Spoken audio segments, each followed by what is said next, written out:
What up, what up? Thanks for joining. I'm the Dashing Felon. Going out for a little night shift. It is 5:45 where I'm at. So that's when I started the stream. I'll probably be starting my shift around just shy of 6 o'clock because I'm going to get gas first.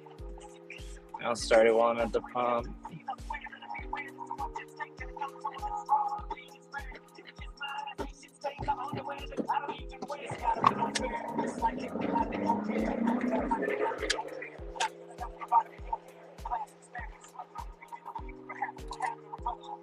What up, bro?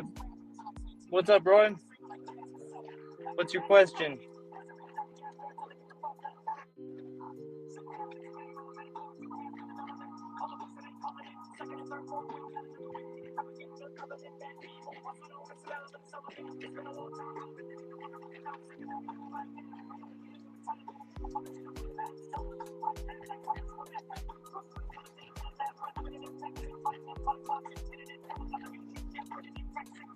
What's up, Red? What's up, Roy? Thanks for coming, both of you.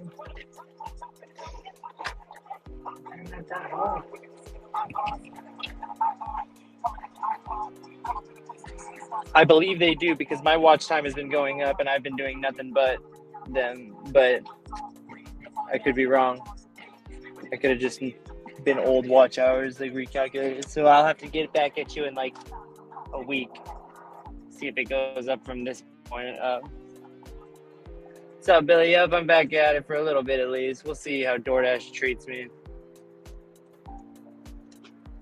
I'm feeling pretty disrespected after the last couple of shifts, so they better really make it right. My AR is high too, so I don't know what the fuck is going on. It's just been not a lot of orders, I guess. Oh well, can't beat the demand. There's no way to hack the demand and change it.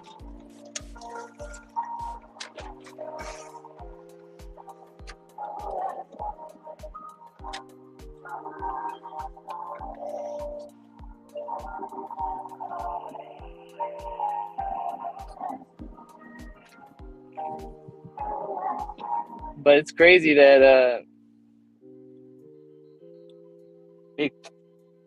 you get more views, it seems.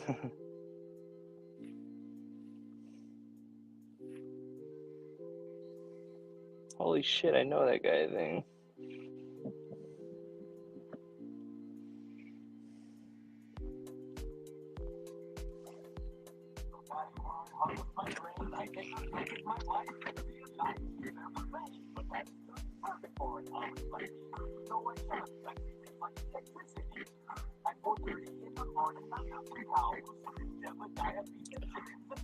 What's up, Billy? Billy.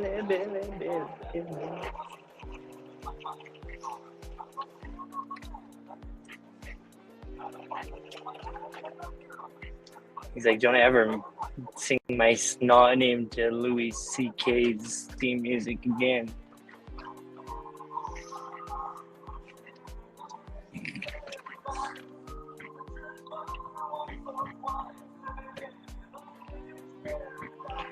You get watch time when people are watching you, Roy. And you get both.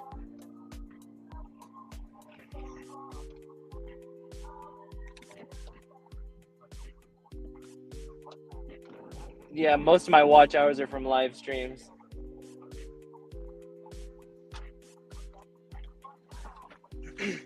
At this rate,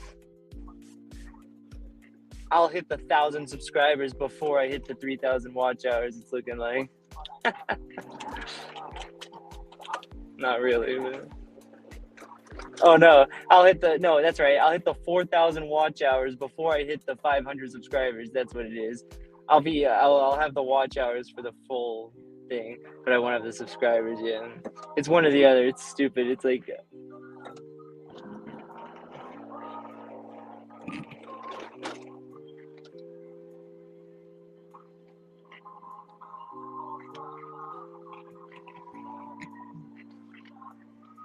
Yeah, But I didn't really make this channel to get monetized necessarily. It was like a dream, obviously. It was an unattainable thought in the back of my head that could have happened. I just did it because I was sick of watching all these videos and like feeling like I had shit to say about the topics, but no one would really listen to me and shit. Because who the fuck is this guy? What does he know? You know? That's really why I made the channel. I was just so sick of arguing with idiots on Reddit. Oh my god, I hated fucking Reddit. Oh my god, if you ask all my family members, like next time Swifty's here, ask her how I used to be on Reddit, and she'll tell you how crazy I am. Because I could not let these fucking arguments go because these people were so dumb. They could not make a point and then back up their point for the life of them. It just bothered me so much that they were so ignorant.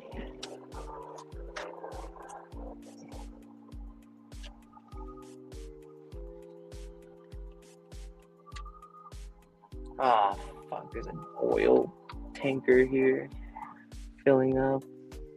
That sucks.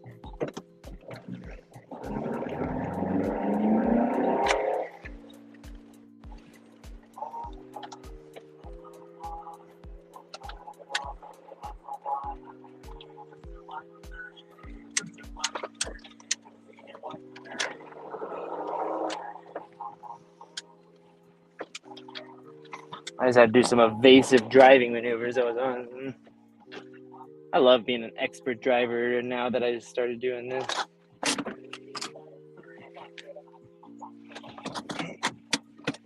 Oh, there's just as many idiots on YouTube though, but yeah, we should make fun of Reddit. Yeah, it's because you have to go to lifetime. If you click the views and then you go to lifetime, it'll show you your lifetime views, including the time it was live streaming.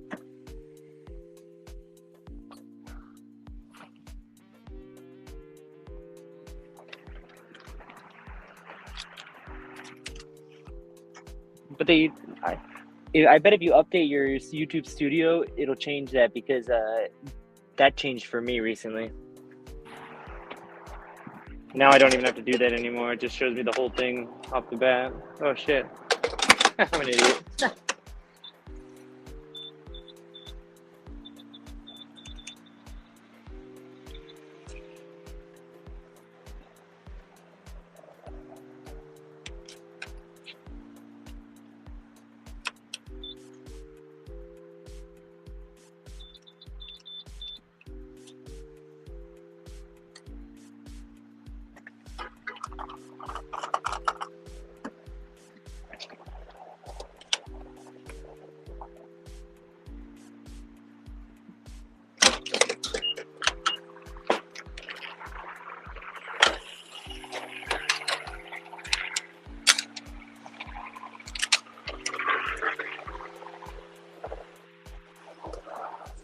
All right, I'm back. Sorry about that. Yeah, they both count. Lifetime are both together, yeah.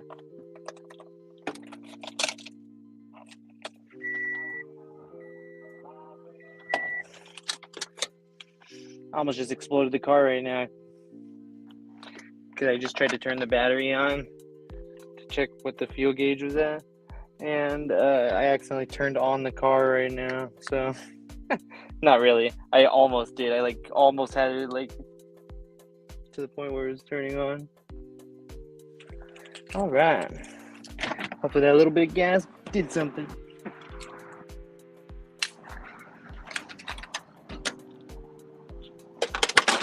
Just kidding. That'll do a lot.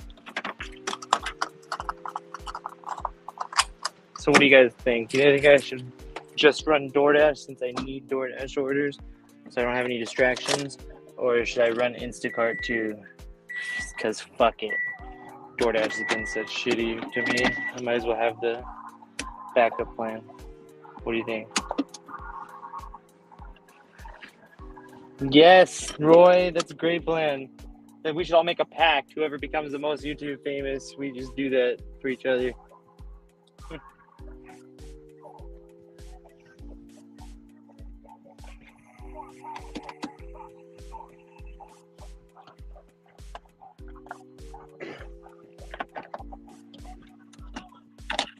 All right.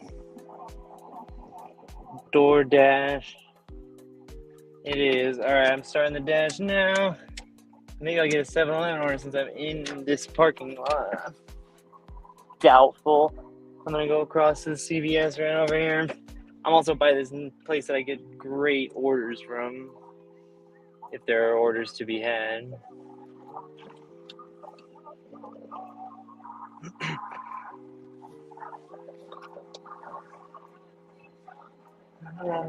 Captain Underpants, yeah.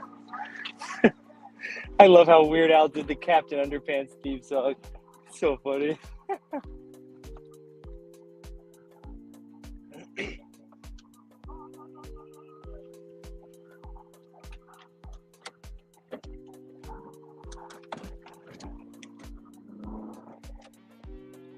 So it comes up and it's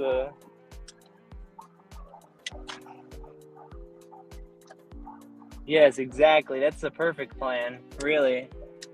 Because then it's fame without all the downsides, without this extreme hit to your privacy and shit.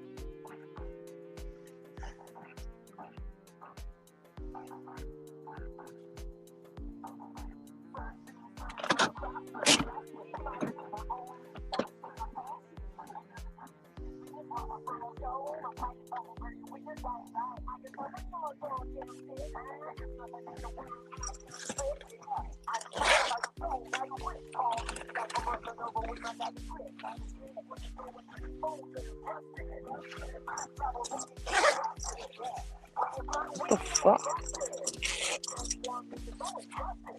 Here it is. I was like, can I not bring my soda?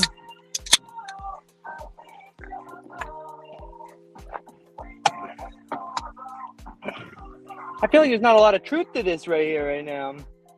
This whole you're getting first priority on orders message. I feel like you're lying, DoorDash. I feel like you lying.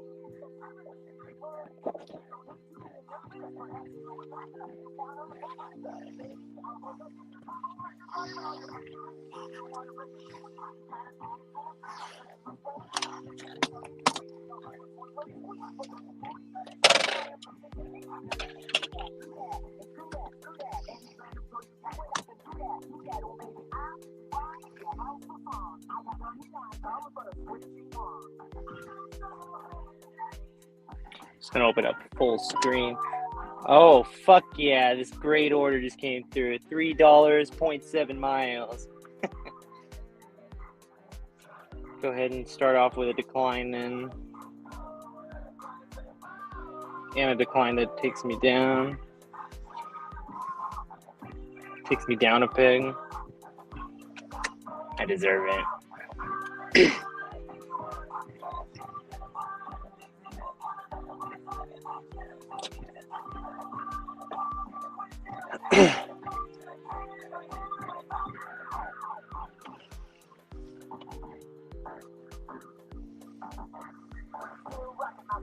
Screw it, since I'm having it open anyways. Yeah, I know. It's to the liquor store that fucking played games with me that one time too. Fuck that. Made me wait for all the people in the store to go there to be done before helping me out.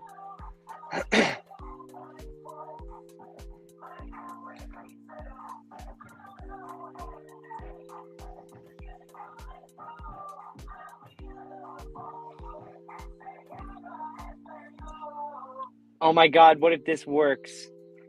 I have delivered and deliver that open like this, and then I got DoorDash open big right here.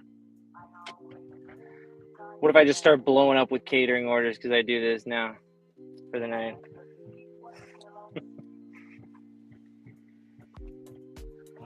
I think I'd have a new strategy.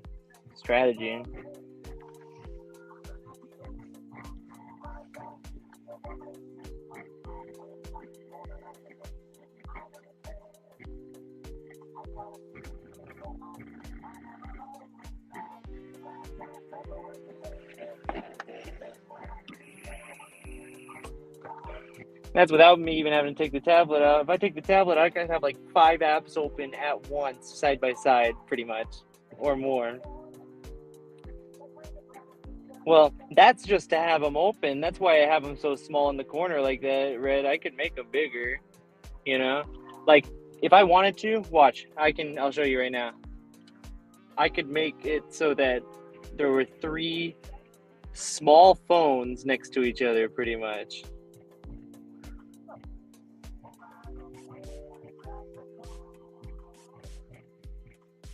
I think I can do this.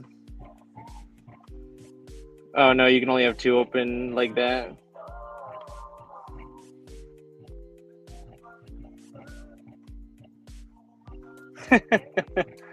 Yep.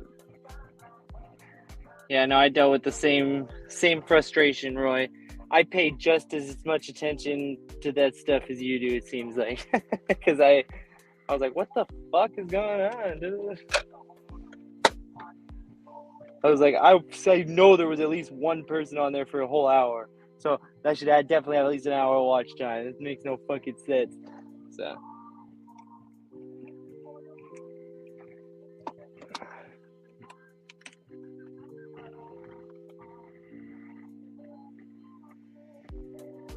But yeah, Red, it's not to read it right there, like the offer that comes in. I'll go full screen and if an offer comes in, it's just to have the offer screen open. See if I'm testing out to see if that'll affect order, giving me orders, like having it refreshing all the time.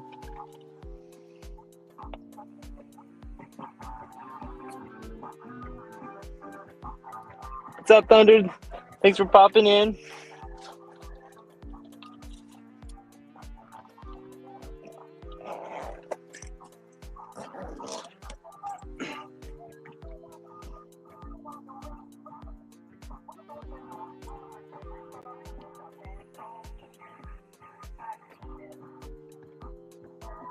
It's looking like DoorDash is going to be just as shitty as it's been.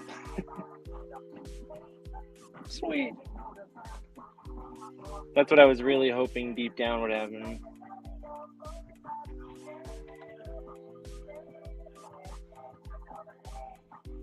Not really.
What did you mediate, Thunder?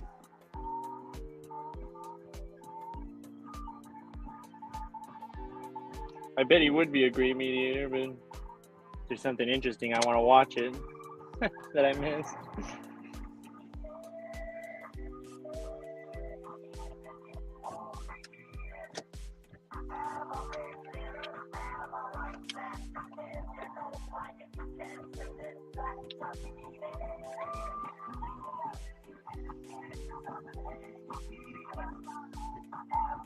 Yeah, I definitely think this is the gig worker's dream phone right here. For sure. This Galaxy Z Fold, or probably the Google Pixel Fold 2. The second generation, not the first one that was like breaking and stuff all the time.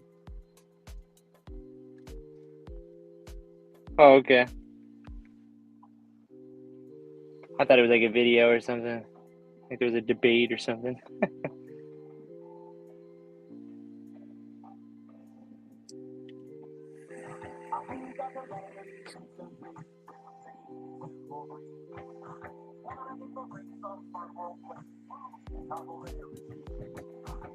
Oh my god, guys, if you guys like funny songs like Weird Al, you guys need to look up Party in the CIA by Weird Al. It's a parody of Party in the USA by Miley Cyrus. It's so fucking funny.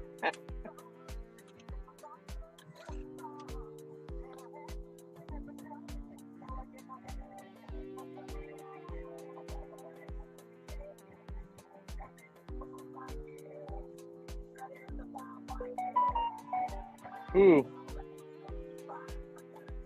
All right, I'll go do this real quick. Even though it's kind of going up to a place I don't want to go to, I'll still do it.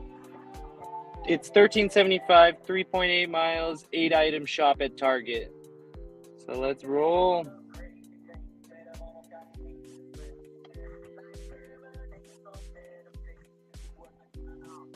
Nice. I try not to talk about politics as much as possible because I'm very opinionative, but I don't care about people's politics, but other people seem to care about politics so much that they judge people on it. So I just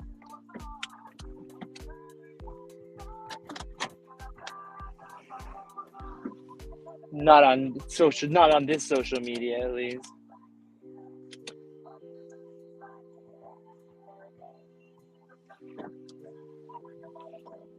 However, I am very active on my other social media, and also I'm very opinionated, and I'll say my opinion at any time, at any point, and I'll debate anyone, but it's just not good in a business sense.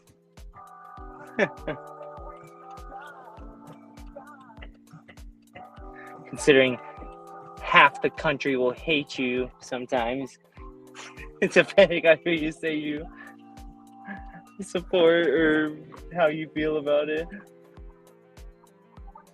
So it's just not good for a channel growth perspective.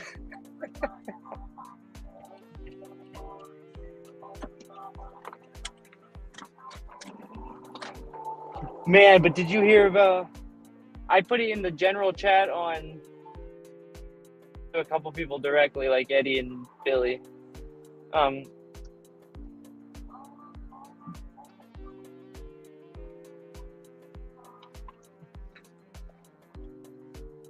But you know, did you guys see that shit about fucking Diddy? I think Diddy did it. What do you think? Did he do it? Did Diddy do it? I just wanted to say that a bunch of times right now. But I really wanted us to do a video on this because I think it's going to be bigger than the Epstein thing, because fucking actors and celebrities have big ass fucking mouths compared to financial people.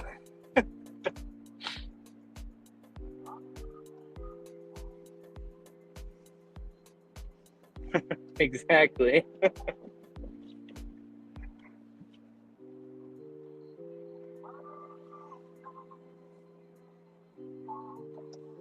You better read it, Red, because it's pretty monumental stuff. It's like, it's pretty crazy. Like child and other people, human trafficking, and sex with minors and stuff like that. Supposedly, he got hit with a lawsuit by one of his ex-business managers. And he claimed like that he believed that Diddy believed that he's above the law, and yeah, exactly, sex trafficking. So ugly, it's so fucking disgusting. But he supposedly he had it so sewn up that Billy. He had it so sewn up where the cops were coming by, and he had all the cops on the payroll and stuff, and like according to this business manager, this is all according to him. So this is what he's accused of. Obviously, I want to put that asterisk on there. But like supposedly, like he had like, all like he like literally like would tell people like, hey, I've shot people, I did this murder, da da da, and I'm above the law, ha ha ha ha. Like it's fucking crazy. The things that he's being accused of right now.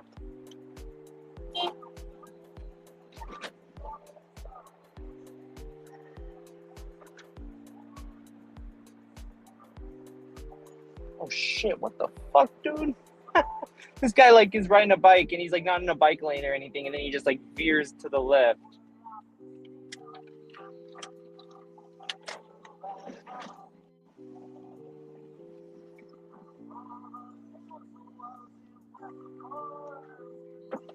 All right.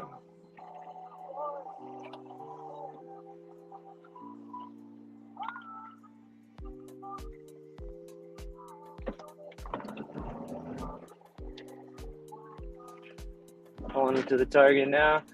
I think I'm gonna try to bring you guys with, but old school, in my pocket, so I don't have to deal with the mount or anything. I kind of got a good parking spot. It's a little far from the entrance, but it's fucking close to the store and it's an easy exit. I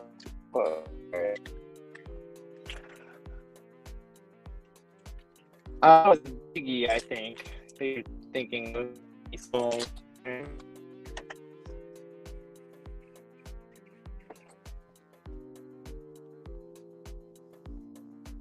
Maybe did it too.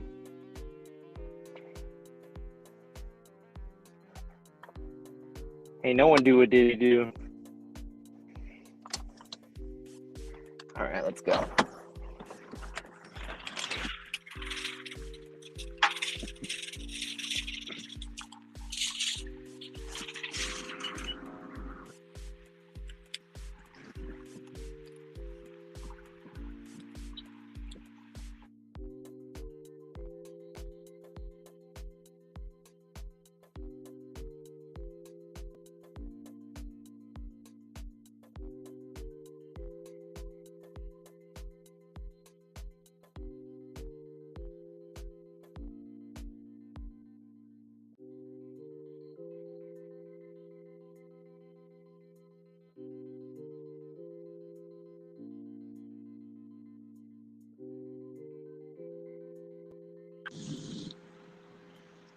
Billy, I sent it to you in Discord.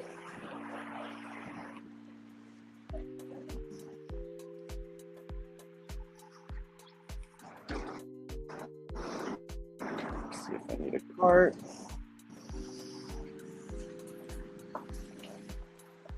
Yes, I do. There are waters. Oh yeah, I forget they have these cart things here.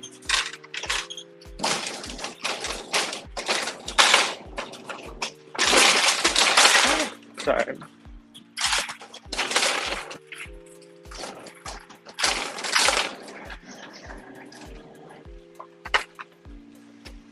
Alright.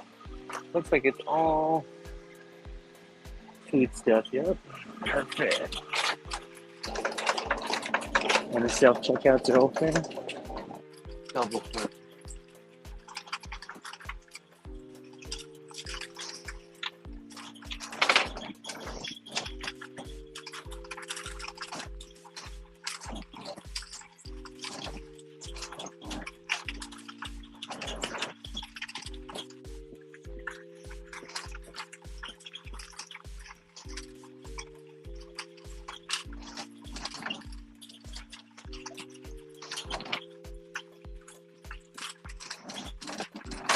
Bill, you heard me right? I said it was in Discord.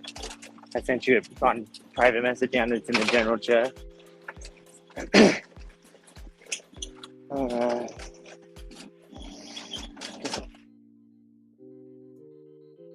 Find the hard shit to find.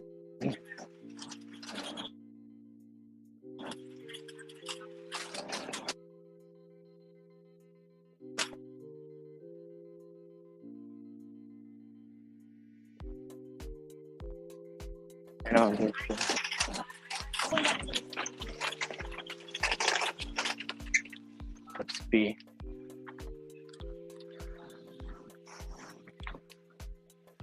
I guess the baking stuff, huh?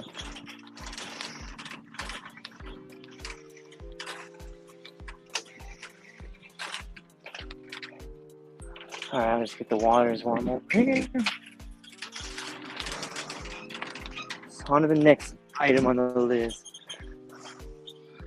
That's what people fuck up. Oh, here's the baking stuff, I think. See, they don't do what I just did and just fucking move on. We're like, we'll find it if it exists, you know. And then just trust that you'll run into the item later. So, if you're stuck on a shopping order, just move on. Oh.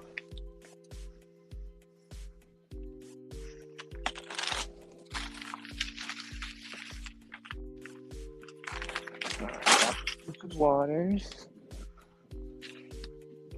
God, I feel like they would be here.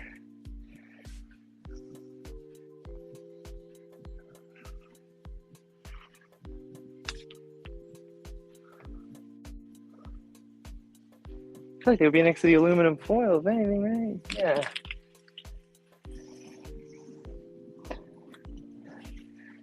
Looks like these are these, but they're like.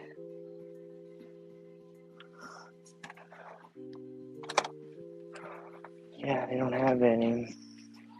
Fuck me. I found the place that they would be, though, these.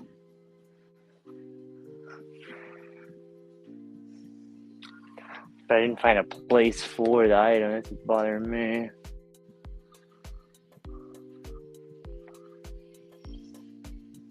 Oh. Someone's joining. What's up, Billy? For the item. What's up, Billy? Hey. Yeah. How you doing, man? Nothing. Just wearing a purple shirt, shopping for grocery items in a grocery store So how you doing, on man? the internet.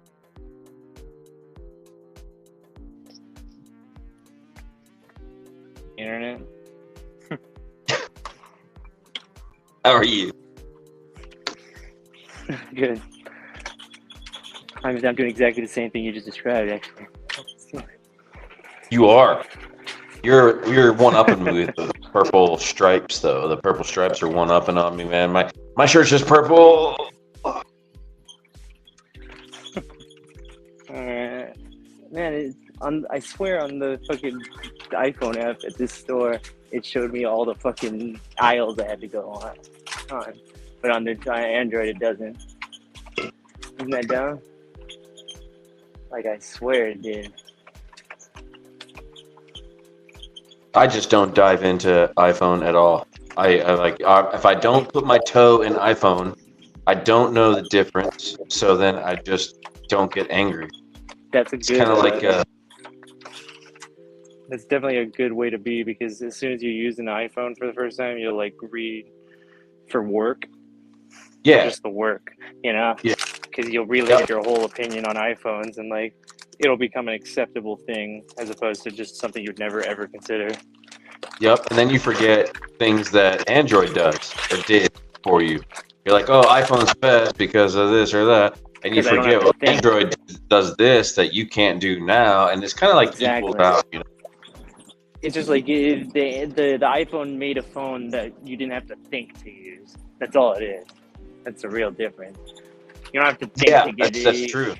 to learn it. You know, it's just super user friendly, and now it's super user friendly that you can just use it without touching it too. Oh yeah. You neither have to think nor touch the phone ever. If you don't want to. It's pretty appealing. I mean, the original protocol was for a child to be able to use it in like a half an hour, right? Yeah, I believe so. Something like that.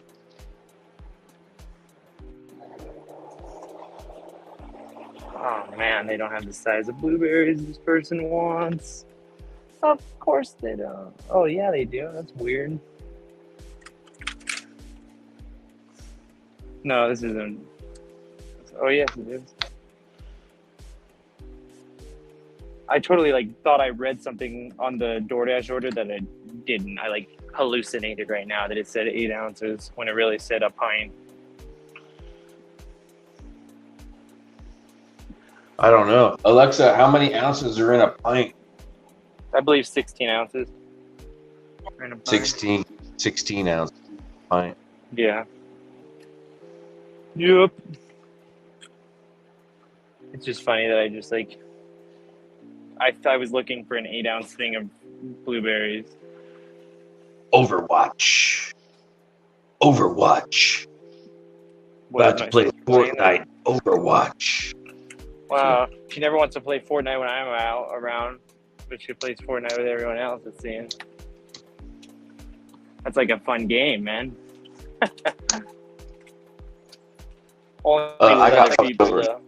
I got fucked over on Fortnite real bad when I first got the Xbox this year. I had, I was an Xbox kid when Xbox first came out, of course, for like years. But then, I grew up. Huh? Did you ever flash them and like make them play like burnt DVDs and stuff? You ever heard of that?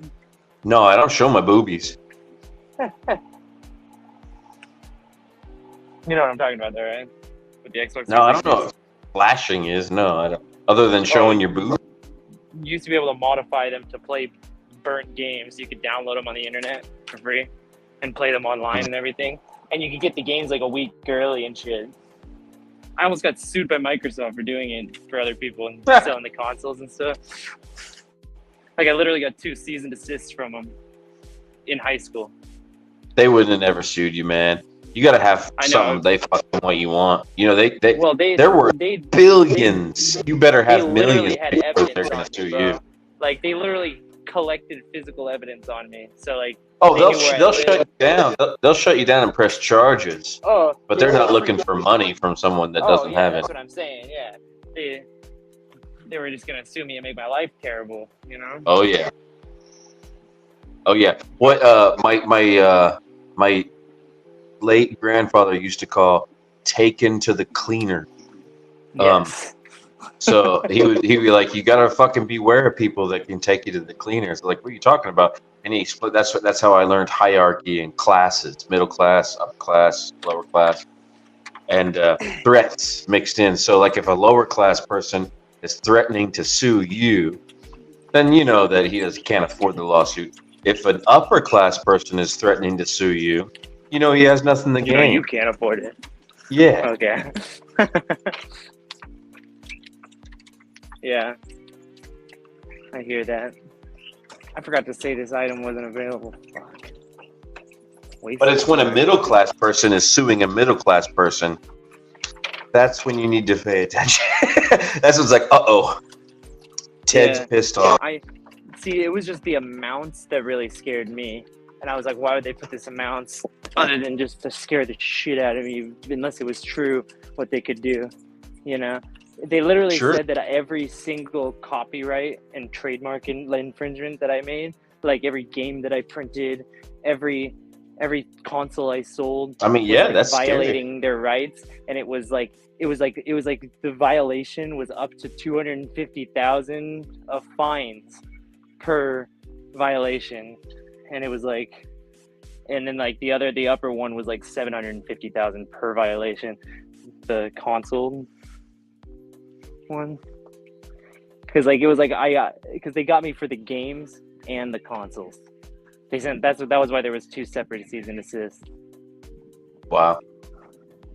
What a bunch of they literally. I literally think they sent someone to my house by what they said to me on the phone. The lawyer, when I talked to him, I literally think they sent someone to my house and bought a console and games from me.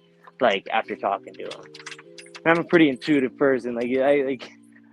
No, I'm not one to be scammed by people, I'm the one that does the scamming normally, Yeah, dude, I feel you there. I think we talked about this too the other day, how I grew up learning how to scam from midgets and clowns and dicks on the circus. Yeah, exactly. So old school feeling like you would 5-finger discount scam. If someone's like trying to pull one on you, you just get a feeling. Oh yeah. Yeah, like that's they have a rapport. They have a rapport about them. A scammer has a rapport about them, don't you believe? Yeah, for sure. And now I have that rapport too. it kind of revolves. No, well, only if you're trying to scam. No, if it's you're just not, like, if you're not on a in, job, like, day-to-day life, if you're trying to scam anything, like if you're like trying to hide what you really feel about something, you know, the scam. If you're not, don't you think if you're not on a job, you don't out. carry that rapport with, like, if you're doing honest work or just going about your day, you don't have that aura about you. But if you're on a job, it definitely reflects right away. If you're not being shady, but like say you're like in the middle of a conversation, right? Like with someone in your real life, right? And like you're put into a position where you have to like be deceitful for some reason, right? Then then you start to like just like do it in your real life by habit after a while. You know, and that's like what it's like. That's the part that I'm talking about. It bleeding into your real personality, you know? Sure. Like if you're at like Ruby Tuesdays and they're like, somebody says, it's your birthday. Did I hear it was your birthday? You need the free Delmonico ribeye steak? You're like, yes. That's the simplest form of scamming, right? I mean, it's like you just do it inadvertently, you know? Exactly. But, you know, if you didn't grow up that way, then you might not do that. I don't know. If you didn't grow up that way, you might not do that. But I grew up that way, so I do take every chance I get to get a discount or this or that. Yeah, but and then I view that as business. If it's there, why don't you take advantage of it? You know. Like, all right, I'm gonna go in through the checkouts. I'm gonna stop talking for a second. All right. Can I scream loud about my penis a lot? I mean, they're not gonna hear you, so go ahead. Oh wait, no, I won't. I'll do it. I was putting the waters up there. There's 4 people watching, and 32. I'm the only one talking. Yes, it's a DoorDash. You guys should like. And there's only 2 likes. You guys should probably like. What are you doing for your boy here? What the fuck? How's your day going so far? Pretty good. He's loving his day. Especially that guy right there. Look at that guy with his beard. Holy shit. Right behind you, don't look, man. Don't look. Right behind you, there is a Viking. And if you look at him, he might conquer your whole fucking skull. Holy shit. He's confident. He's so confident he's got no hair, and he put his sunglasses in his hair that he doesn't have. Holy shit, here he comes. There he goes. There he goes. There he goes. Oh my god. Thank you. Have a good one, man.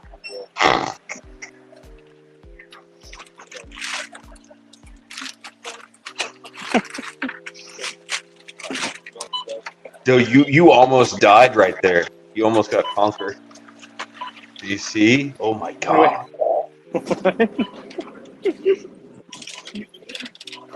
What are you talking about? Dude, there was the fucking Samwise Gamgee. No. The dude from Vikings. Oh. You see him? No.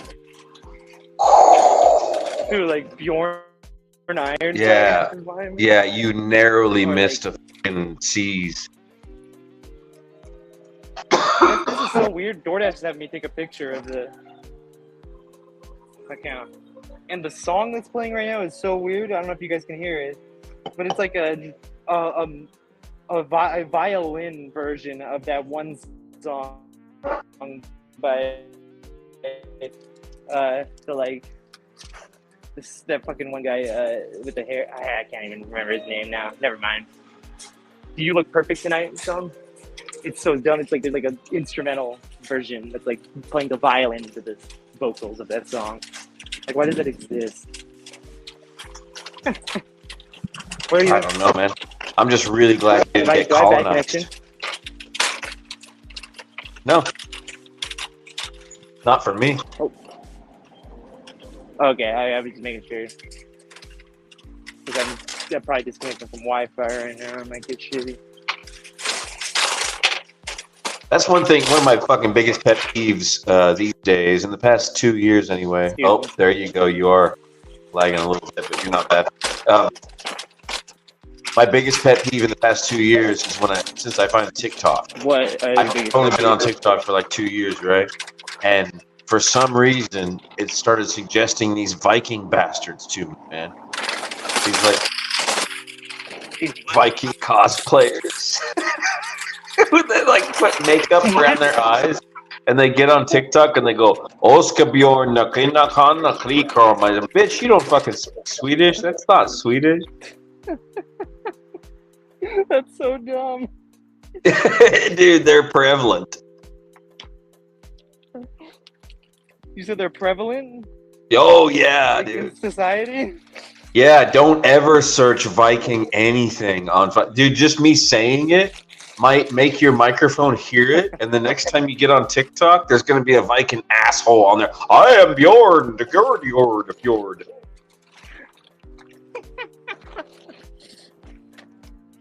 Dude. It's crazy. It's the worst once they get on there, though. I might have triggered your algorithm and fucked you over. If so, if you see one, let me know. I'll apologize. I'll send I feel like my algorithm would already be like that because I watched the show Vikings. I watched the other show about the Vikings, The Last Kingdom, and then I played Valhalla, and that game is sick, dude. Have you played it? Bro, we were talking about fucking Shogun earlier, right? As soon as I fucking stopped talking about Shogun, I opened up TikTok and there was this little Chinese woman trying to sell me a samurai sword.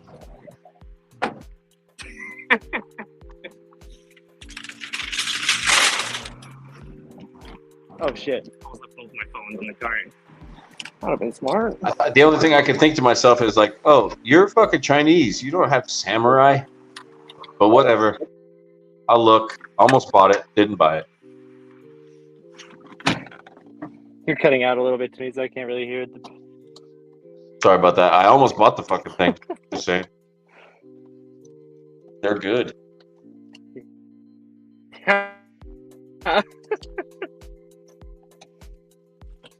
They were quality swords, for real? No, it was probably made like of aluminum or something. Dude. Yeah. Have you played the game Assassin's Creed Valhalla?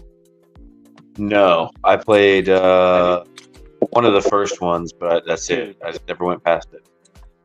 Okay, well, if you've played any Assassin's Creed, even if you haven't played any Assassin's Creed, I would recommend this game, right? Just if you like Viking stuff, right? Yeah, it's literally an Assassin's Creed game. Yeah. Yeah, it's so fucking good. It's literally a game where you go back and you like conquer England with the Vikings. Awesome. Right?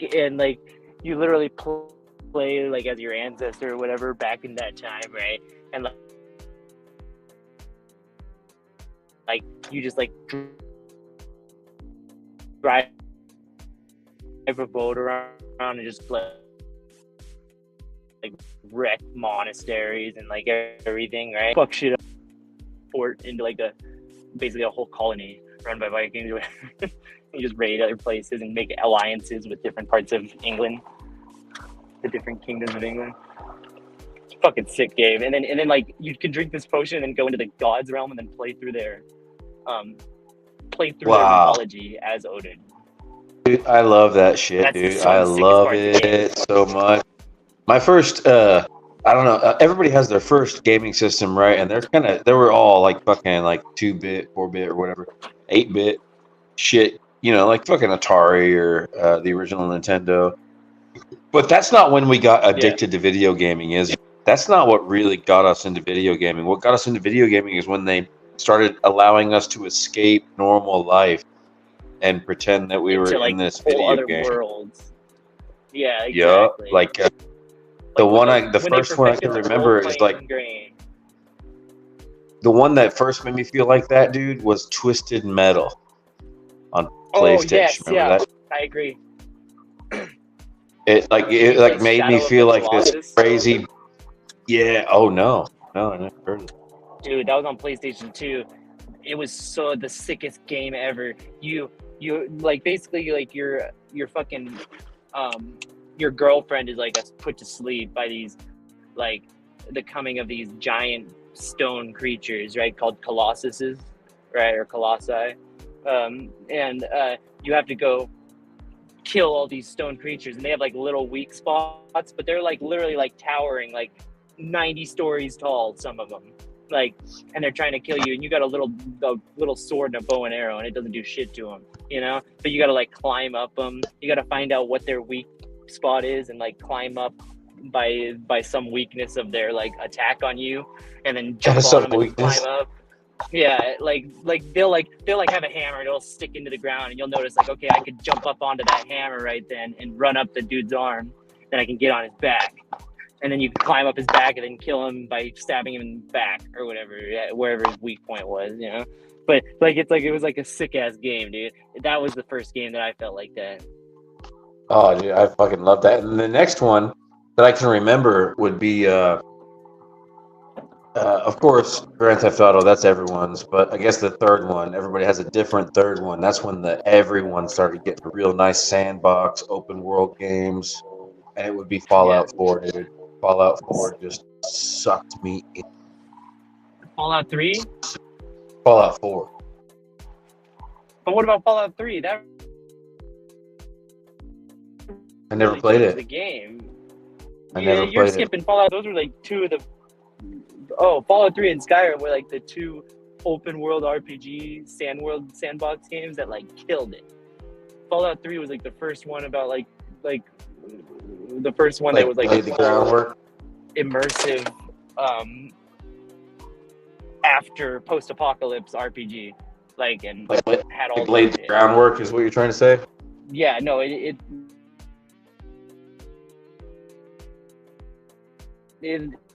I'm sorry, I shouldn't have said that. That was rude. You're trying to say what you're trying to say. You're not trying to say what I'm trying to say. I'm a dick. I'm sorry. Yeah. No, I get it, right? Yeah, I'm a dick. Someone clipped that. I'm smoked out, bro. I'm sorry, I'm a dick. You're like, yeah.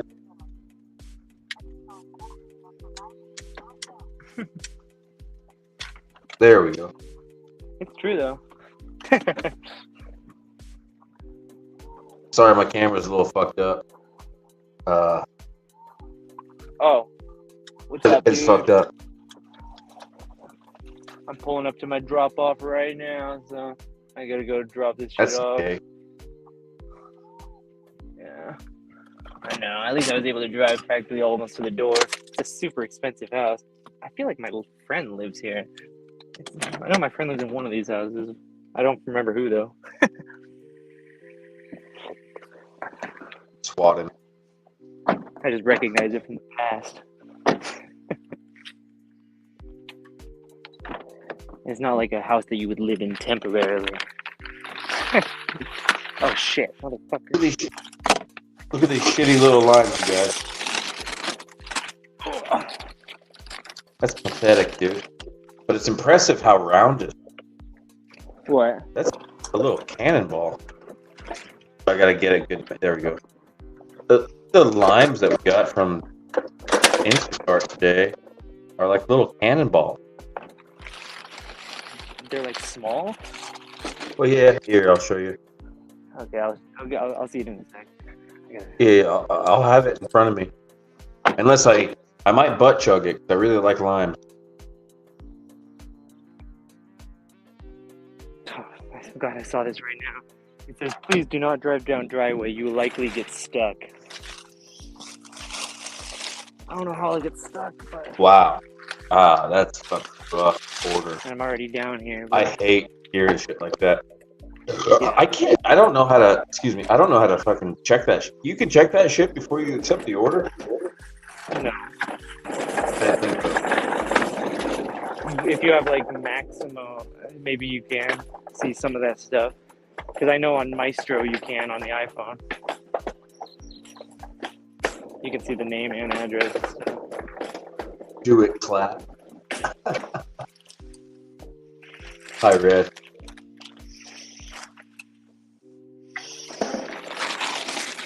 Wow, dude, my arm looks super tattooed on the camera, almost like it's tattooed. Like there's tattoos there. That's amazing. It's filtered. There's not? There he is. This is so funny. I just thought to myself, wow, what if you pretended that your arm was a filter? I went for it.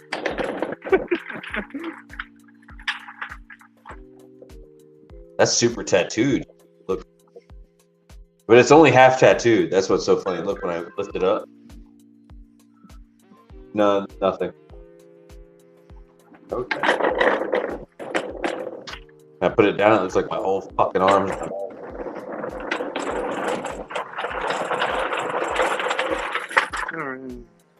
Made 1675 on that one. 16. Yep. This is so juicy and buoyant. This little pinball time, I want to bite it.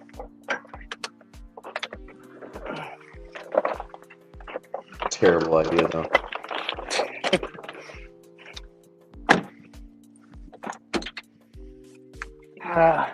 All right, let's see if I'll likely get stuck. I don't know how this bitch thinks like insulting my driving like that. Like, bitch, I could pull a whole U-turn in this driveway. I've been stuck, and there's no way this incline's gonna do it. Oh, I hate these, man. I hate these. What about the ones that are like right off the highway? Like you can tell, like the house, is like the pin is directly off of a highway, like a 4-lane highway. So you know the driveway is either going up a 45-degree angle or down a 45-degree angle, directly on the highway. And they never have like enough room to turn around down there. Is that what you just came from? No, I came down a really long driveway that was like off of a side street, but it was like a real steep incline, and it was like a skinny driveway, and there were cars parked on the side of the driveway. Yeah, so dude, and that's another like, maneuverability. Why do people that rent or buy houses like that invite everybody over at once? Fucking assholes. And then they DoorDash. Then they DoorDash for everybody. So you got to fucking dodge in between these little cars, these little frat parties. Yo, bro, DoorDash a chicken. I just can't wait to go to like a live party and then say like, "Hey, you want to come in and fucking hang out, party with us?" I'm like, hell yeah, I want to party with you guys. I'll even eat this next order I got in the car. You're like, hell yeah, let's get down to party. I've had a woman try to coax. Dude, I've had a woman try to coax me in her house once already. I've only had like I haven't even reached 50 orders yet, dude. Yeah. Bro. She gave me a $5 bill, and then she backed up 3 steps and then pulled out a 20. And then be like, "Come here." And she had like a Russian weird accent, and I was like, "No."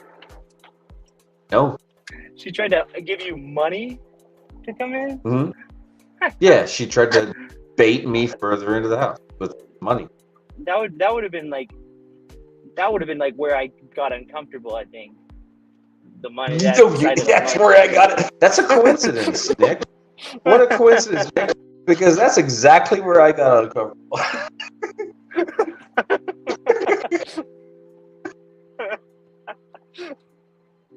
Yeah, that's the whole us not wanting to get scammed thing.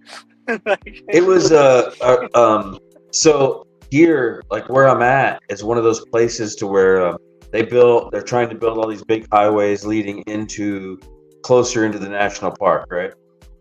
Try to build and develop as close to the national park as they can. So you get these highways. If you look out, if you zoom out around me, you'll see these highways like little veins that end up into remote areas for the lake shit. And that's where I ended up. That's where the DoorDash took me. And I wound up in one of these newly developed neighborhoods with a really fucking big house. I opened up the fucking door, and it was this beautiful like Dubai looking woman. Like she was somewhere in the Middle East, from somewhere in the Middle Eastern. There you go. That's the word. Like Middle Eastern.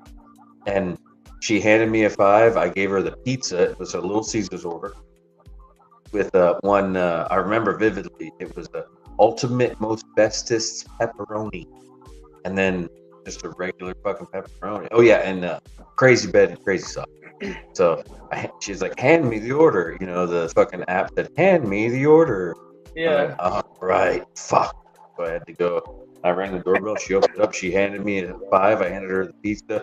And she backed up 3 steps and she pulled out a $20 bill. And then she did one of these, like, you know, the finger thing. Come here. Yeah. I was like, no. She's like, come into my lair.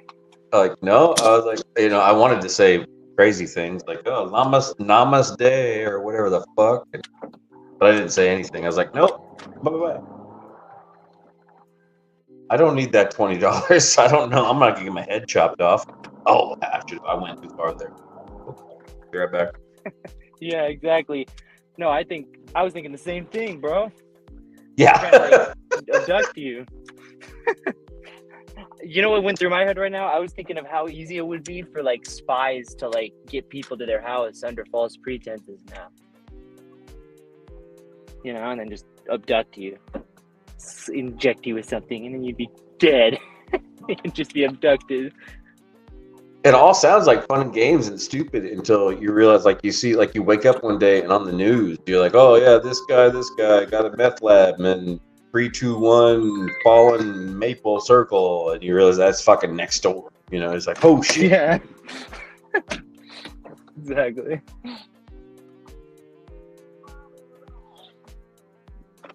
Like, yeah, I read a lot of Robert Ludlum when I was in prison, and that sounds like it's set up to every spy kidnapping I've ever heard of. Honey trap. It was too, man, because everything was too quiet, right? No cars in the driveway. This beautiful, like fucking Bedouin girl living in the suburbs of your fucking town. What the fuck is happening? This isn't real.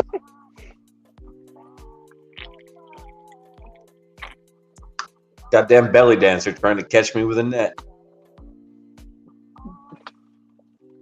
Yeah. But then, like, yeah, dude, remember how we thought when we were 14? We would have went for it. Dude, totally. I know. I probably would have went for it at like 18. Yeah, same. Sure. Yeah. It's like, all right. I'm being crazy. This isn't a weird trap. This is just reality, and reality is just doing me right. I'm gonna totally fall for this. Yeah.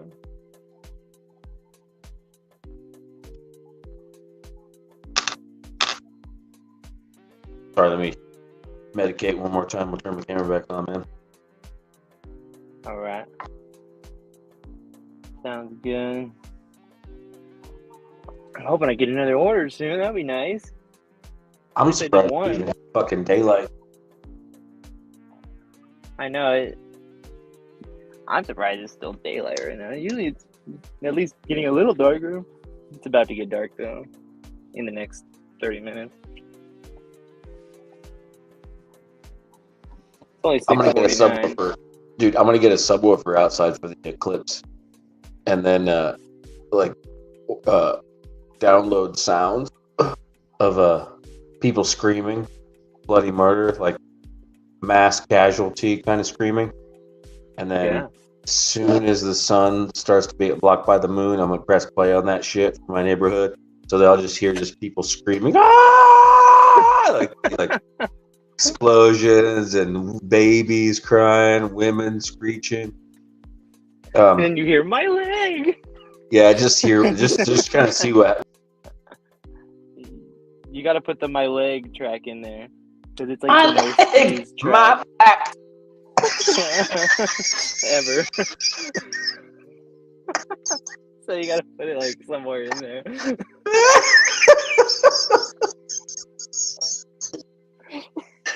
My book and my crack. Oh, I did read that's literally one of the most used soundtracks in any movie. My leg. My leg. It's like literally used in like so many movies ever since Star Wars and onward. Like, dude, that old. That got me so hard. You ever laugh so hard your fucking armpits sting? Yeah. Shit. That just happened. Holy shit. Avagato. I hope something does happen. Everybody's. This is my answer to the conspiracy motherfuckers. They're like, oh, this conspiracy or that conspiracy and blah blah blah. Like, yeah. Bring it on. I'm sick, fucking tired of waiting for that fucking giant explosion or the war or the comet or the asteroid or the fucking. I was just happy I made it past December 21st, 2012. I wish it would come so I could just watch it happen.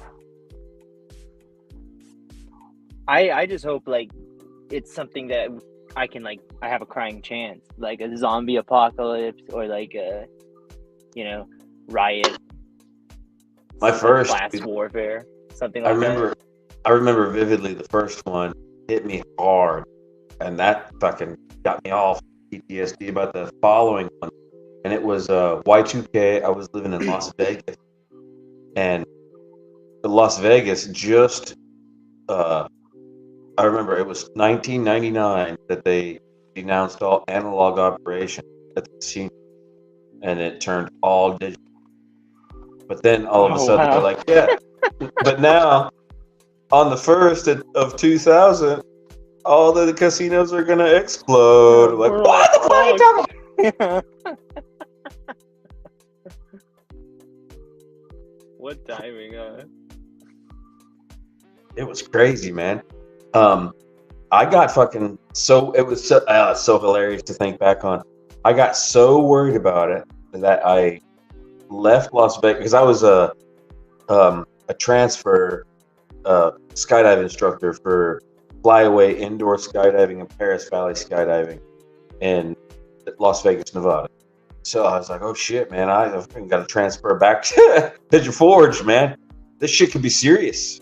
And I did so. Real quick, before I forget, do you still have the ability to certify people in that field? No. I have to. If I did recurrence, I have to do 3 recurrency round. Everybody so you does that. After that. Mm-hmm. And you can train people after that and certify them. Yeah, I'm a FAA instructor. Dude, will you teach me how to skydive? FFA instructor. Bro, if you got the setup, I'm willing to pay, dude. I've been looking into actually getting like the ability to jump myself, training, at least, because I went for my 18th birthday, but I had to go tandem. But I've always wanted to go solo diving. I really want to go parachute chasing. That's really what I want to do before I die. You want to do what now? Parachute chasing? What the fuck is that? Yeah, when you jump out of the plane disconnected from the parachute, but you have a spotter, and you try to connect the parachute, and then. All right. Well, I can point you in the right direction. You want to get started to be able to be that guy. To be able to solo jump. So to be able to be that guy, you need to be able to be a tunnel flyer or a tunnel rat, quote unquote, before you even think about going into the drop zone, start doing actual air. Oh yeah, I would never. This is my bucket list. That's on my bucket list before I die. I wouldn't do that anytime soon. Well, listen then. It's very strenuous, man. So if it's on your bucket list, it needs to be early on. Oh, I know. In my mid to late 30s. Earlier than that would be bad. That's a decade from now, bro. I know, but just by then, I'm thinking. I started doing it at 18. Oh no, I want to start now. I want to get my jumps in now. I'm saying I don't want to. No, you gotta go. You're not listening. You gotta go to the tunnel first, man. The wind tunnel? The parachuting? Yep. Why? It trains. It's a rougher wind in there, and you end up learn how to free fall in the tunnel, and then when you go into actual then you'll be an expert at that part of it. Okay, all right. You gotta lead on everybody, So then I'll be able to maneuver right out the gate. That would be sweet. You'll know how free fall works before you even. Yeah. start. But I wouldn't know how fast I'm falling. It is, yeah, sure you do, because the tunnel is variable. So it's an engine that spins a prop, and then so if you do 80 Are miles an there hour, tunnels that have like 250 miles an hour. VR ground yet? That would No, be sick, yeah, that would be cool. dude. We should make that. The whole floor turns into a giant screen. I mean, you could, but it's actually cheaper to just fucking see the real thing. So you like, it's the difference between like 5 gallons of gas and 20 gallons of gas, because like those wind tunnels, you got to run on something. Yeah, but I mean, I'm saying like there's a business ploy for people that are afraid to skydive but want to see what it looks like. You know? No, it definitely is not, man. A wind tunnel will make you the best skydiver in the fucking world. No. What I'm saying, What I'm saying is my idea was a business ploy. The screen floor. Gotcha. Hell yeah, dude. Well, there's no reason that wouldn't work. All you do is project light through the wind onto a screen, right? You could literally just make it fog down there, right? Yeah, and project the image on. Yeah, somehow you just need to bounce the air some way that it goes like it makes a little pocket of no air, and then you'd have fog right there, and then you could just project a screen right there. Bam. Shit, I bet you could even find a fucking material that would allow the light to hit it. Or exactly, something like that. Yeah, and just have a screen with a projector going right on it. I was trying to do that to my house a couple years back. Image mapping, where you where you like project an image onto your house that's stretched perfectly to fit all the edges of all your walls, shit, so that you wouldn't ever have to buy Christmas ornaments or anything like that ever. That's awesome. Wait, how did it go? Like, you're talking about like with those projectors, right? Things. Yeah, just a simple light projector. Yeah. I've seen that stuff. But then you map it out in a program, so it's like mapping. Yeah. So projection mapping, you map it out to match the house. And then it'll just project lasers around the house to look like. Or like light up the windows blue or whatever you. Yeah, exactly. Whatever you want to do. So did you get the whole map in? No. It's fucking hard, dude. I know. Well, the way I was doing it, I was HTML in that shit, and I just gave up. I think you'd have to use like AutoCAD to do that, right? Yeah, yeah. I mean, something like that. This is where like my old man hacking is like showing. Is showing, right? My zipper's down, my old man hacking kind of hanging out front, dangling.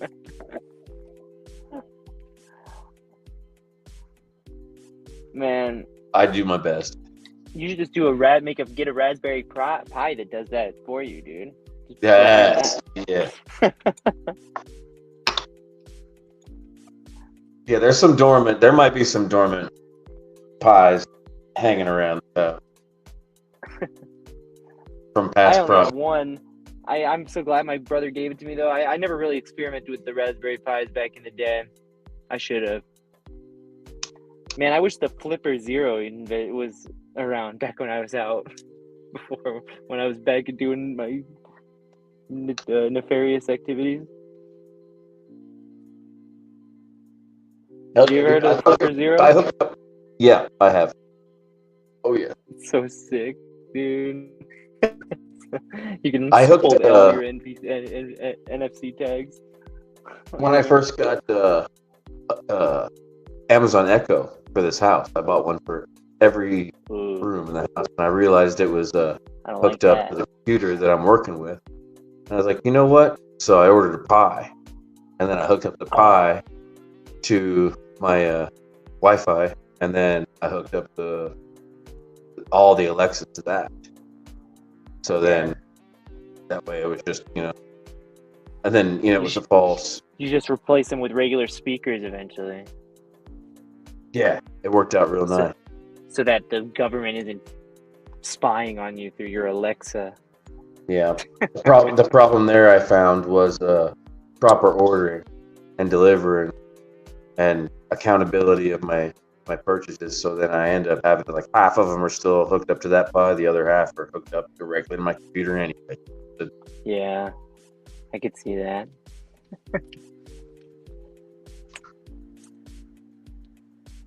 I'm lazy when it comes to my tech. Like when you open my computer, like I've built so many gaming computers, but when you open them up, they're like just cables everywhere. There's no cable management at all. To be, it doesn't even look like I tried. Oh, what's up, Hayden? Sorry, I That's didn't say so that. that's so important. Cable management, so important to I me. know. I know. It could look so shitty so fast. Yeah. I did. I found one hack, which was wrapping paper. Yeah. Yeah, the fucking cardboard tube that are Oh, the the on the very cardboard from the center. wrapping paper. Okay. Yeah, Yeah, the that makes cardboard sense. tube at the end of a wrapping paper roll. Dude, I you thought you were just saying like you slice could it, form the wrapping paper into it, and I was like, right? No way. that But I sounds mean, like a the pain. conduit. I guess you can go to Lowe's and get any kind of conduit you want, but everybody has wrapping paper, leftover tube Yeah. shit. You slice that shit down one side, and then spray paint it, and then spray paint it the color you need it to be, and then wrap it around the thing, man. Hold it up on I the would, wall. if I were gonna do that, cable management, to use cable management, this is how ghetto I am. I would probably just leave it cardboard, Just leave it brown. leave it brown. Yeah.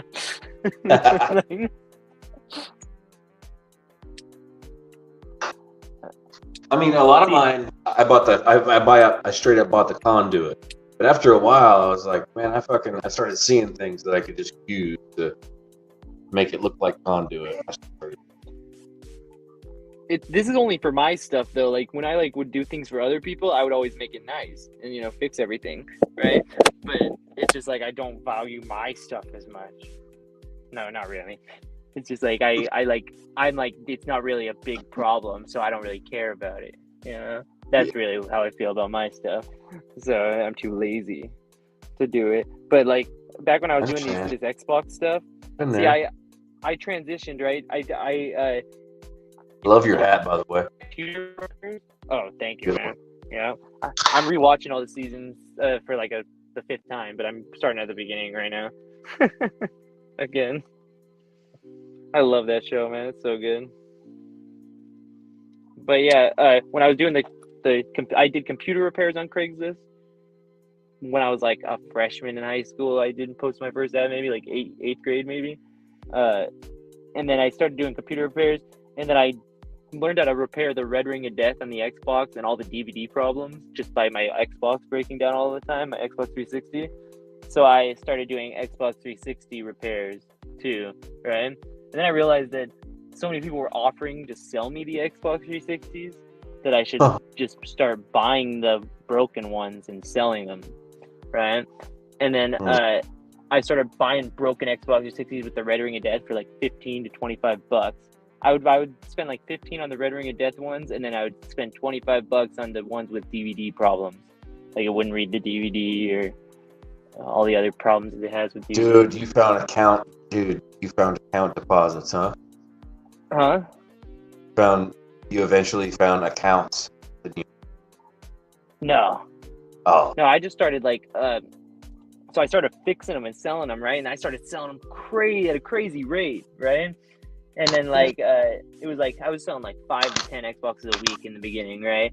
And I was like, holy shit, this is crazy. This is way better than my repair business, But then at this point, I had an Xbox, right?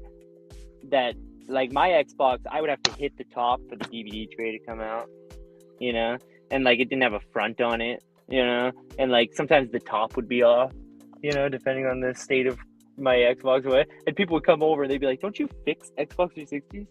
I'm like, yeah. And then they're like, then why do you have to hit the top of yours for it to come out? Yeah, well, that's just not necessary. I'm like, man, that is the biggest pain in the ass in the Xbox, right? And then that's what pissed me off about the DVD problems, right? that problem where you have to smack the top of the Xbox for the DVD tray to come out, it's one of the most common problems on the Xbox, right? And it seems like a simple fix, you know? I forgot about that. Yeah. That seems like simple compared to fixing the red ring of death, right? You would think, you know? True. But like,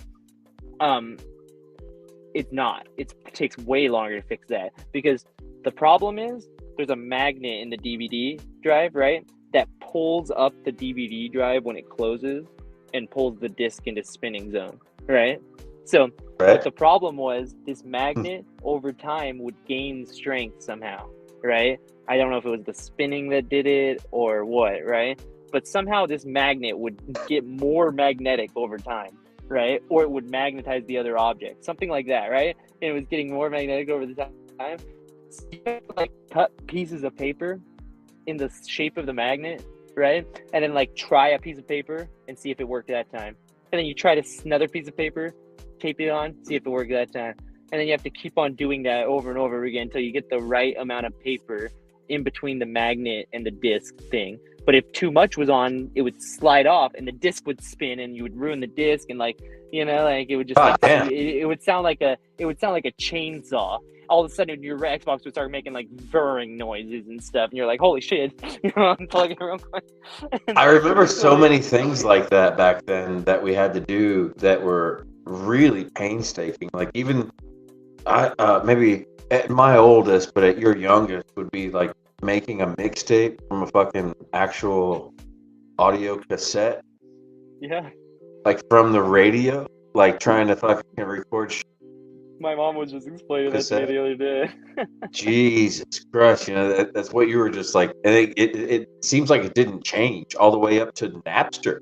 Like, all right, we got to fucking get this laptop, and then we have to make sure that we have this one server, and then we have to download this program from that server, and then we can download songs from that program.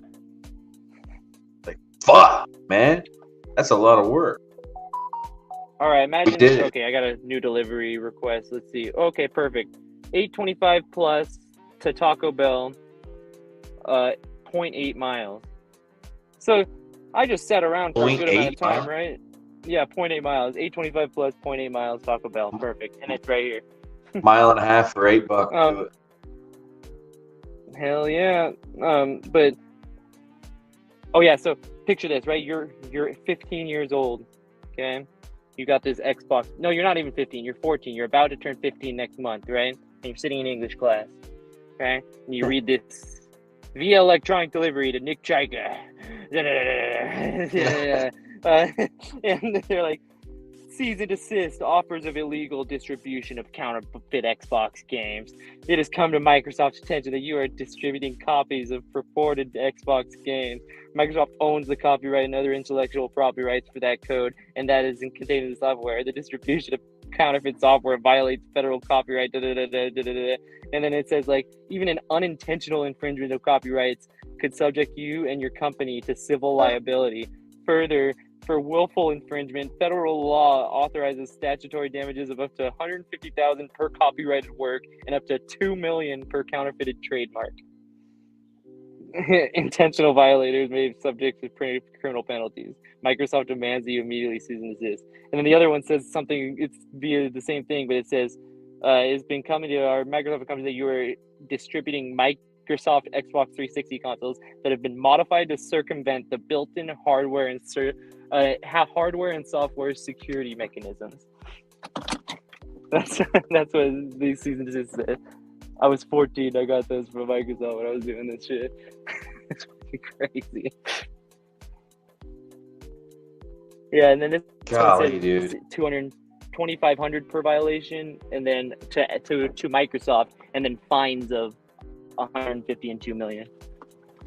That's what this one says. So I got them both at the same time, and then my English teacher took away my phone, and I was like, "Oh no, you don't understand. Like, I'm being sued by Microsoft." They're like, yeah, if you're really being sued by Microsoft, wait till after school. That would scare the shit out of me, man. I was more of an intimidating little criminal. I think every state has it to where it's like a level before juvenile hall, It's like there's like detention, then there's in-school suspension, then there's suspension, and then there's like this other place you go that's away from Like the a different school. school? Yeah, like some fucking Yeah. outbuilding or some Like shit. a You know, like continuation school. Yeah, it was. I had to go there for a year for one of those. Because I put table cleaner in teacher's coffee, or no, Dr. Pepper. But I swear to God, I was too stupid to know that I was poisoned. Hey, for Riley? Oh wait, it might be. Oh, yeah, never. I thought it was a gift for Riley. Yeah. Thank you. Yeah, I had to go to continuation school, but I went to an independent continuation school, so I only had to go see the teacher once a week, and I got to do all my school work at home. So it was kind of cool. I got like a whole year off. But it was bullshit. They put us in like chain link fences. Yeah, they had that version too. I just got lucky and got to go to the independent one. It's because like, so at my school they would like search people, right? And then like they would get caught with weed and it would be no problem, right? But I got caught with a device failed me. It said 0 tolerance policy for alcohol. And I didn't even know it was in the back. Someone told me for doing tobacco, and I got searched.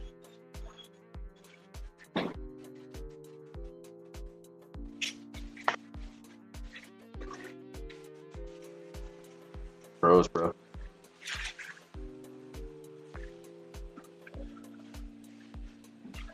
You froze like a motherfucker.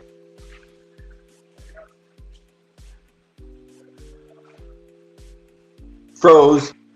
You froze. Yeah, I know.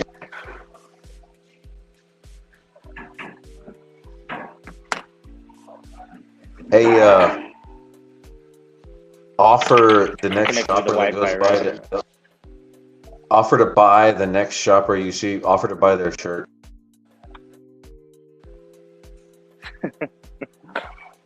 Okay. Okay, cool. Be like, I'll buy your shirt for this, and like pick up the first I'll product. buy that shirt right now.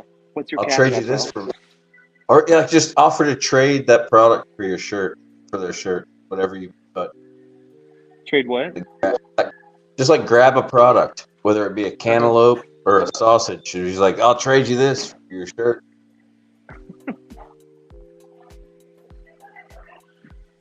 You won't. I mean, I will if I'm in the store. Yeah, I'm down. You won't. That'd be amazing. But if it worked, is what would make it amazing. Like you'd have to pick up a really special thing, like something really expensive. I'll trade you this. Yeah. Like a goddamn tomato in Arizona. I'm just gonna go up to someone with like the worst shirt I could possibly like imagine. Just be like, dude, dude, that shirt is so great. Let me buy that shit right now. What's your cash app, bro? I'll send you cash app for that shit right now. They're like, what? Oh, it could get so weird. You could go even so far south with that. And then I'll be like, okay, you can keep the shirt, just take it off, and I'll send you the cash app. Oh my god. You gotta be careful. I instantly, my brain instantly went to like, oh god, you just do it with females. What would you ask for females? Like go walk up to females with leggings on, and my brain just immediately stopped myself. It's like, stop right there. Go no further with this joke.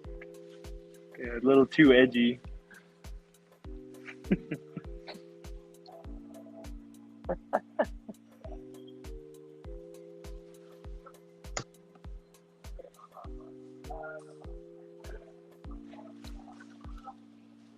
I mean, we know we want to continue that. Right now.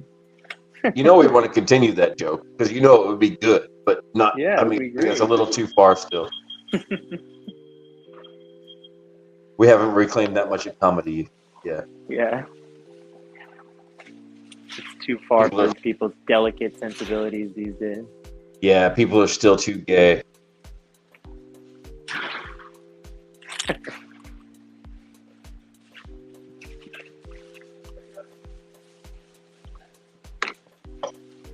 Dude, you know what made me my first Riley? $1,000? Oh, I'm Perfect. sorry. Thank you very much. Have a good day.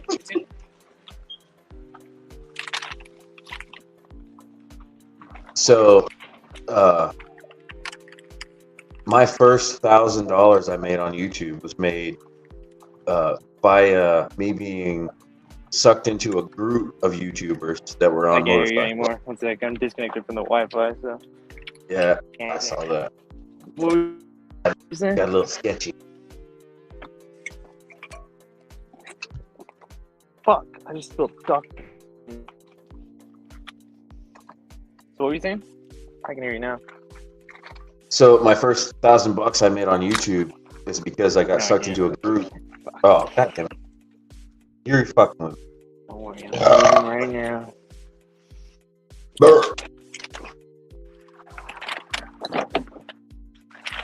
Yes, it's super close. I keep it here. So my first 5 ruples I made in, and I'm just There's 5 rupees you made in India at the bar. all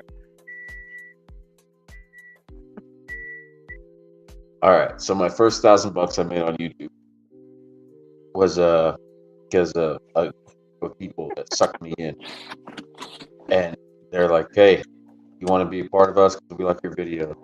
And we started doing this live stream, and we started splitting the the chat fucking revenue.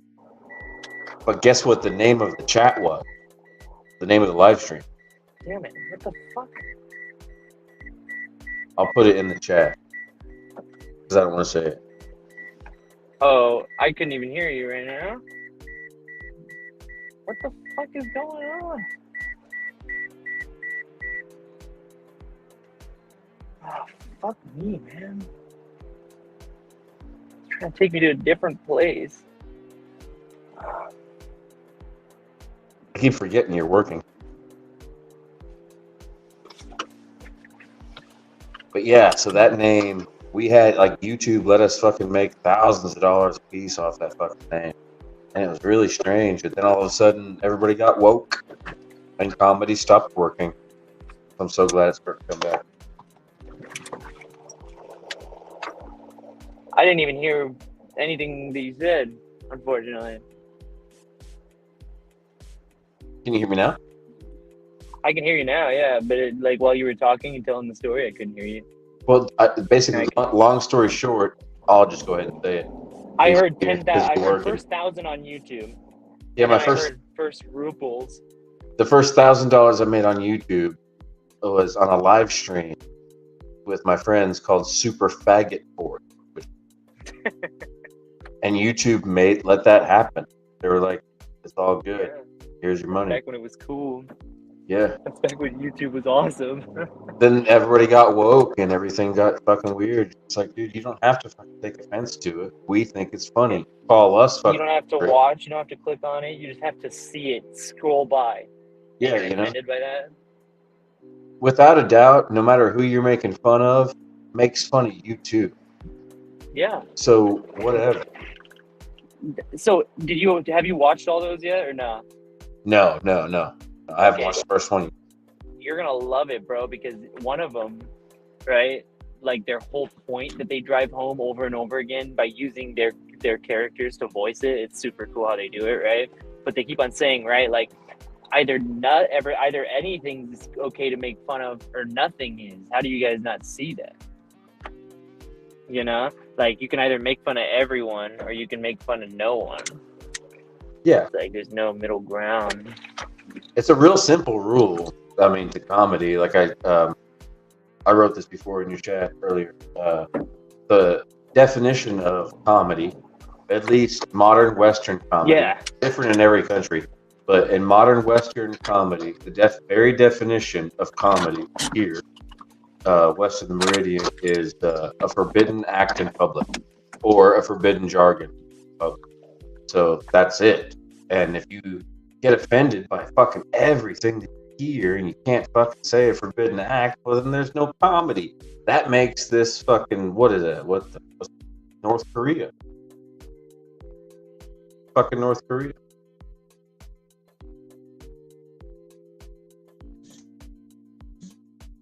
So I think it's funny to laugh at people's prolapse butthole. I can't hear you, Billy. Fucking this stupid shit. Sorry.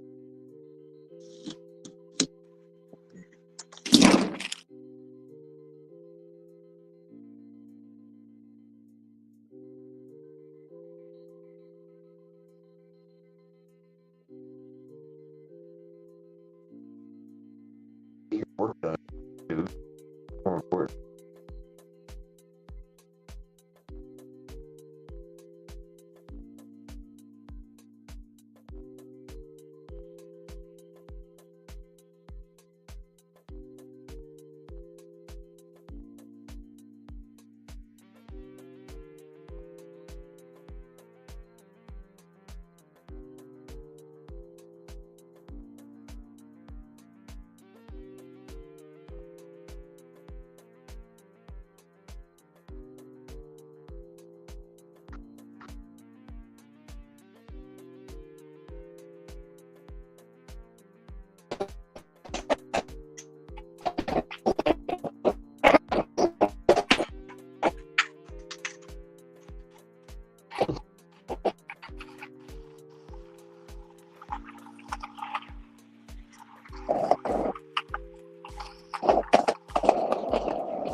I fucking pressed Siri for a second. I couldn't hear shit. Sorry, Billy. You're good.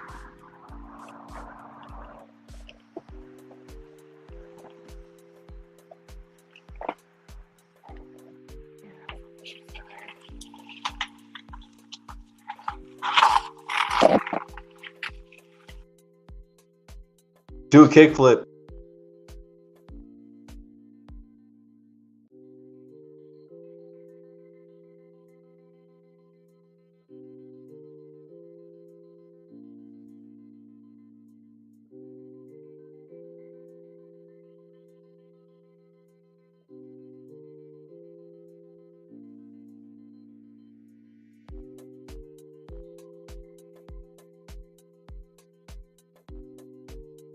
He's not gonna do a kickflip. That's fucking...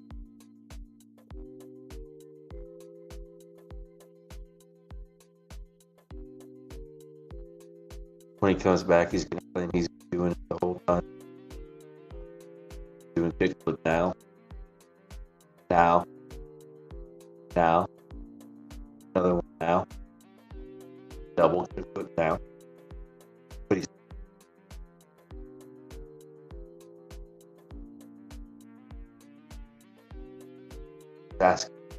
start asking him in the comments, did you do a kickflip?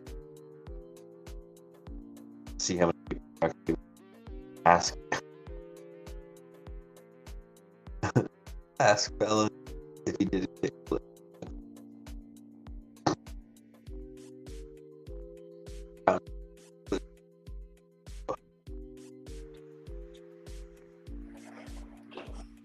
Thank you. Do a kickflip?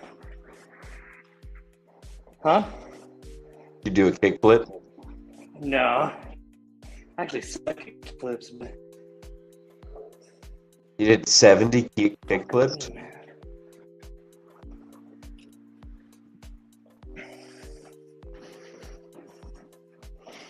I'm better at heel flips than kick flips. I can't skate at all. See if I can do a kick flip. Nope. Not that first one. I can do the kick bitch, where you just kick your board down the road. Get mad to kick it.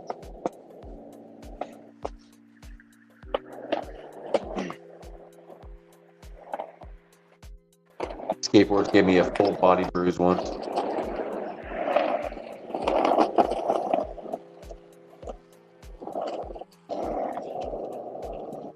I hate when it doesn't let you message the customer afterwards. Sometimes. Alright, I just got another shop and deliver that's worth it, but it's not doing anything for my order. value. I mean, my order count. We're gonna go shopping again, maybe. Why not? 1479, 6.1 miles, 8 items. Shop to Target. Sounds about right.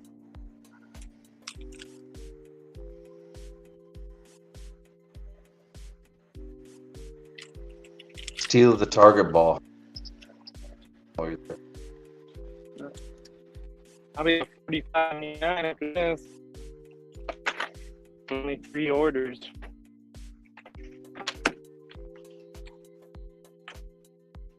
They'll fit on the roof.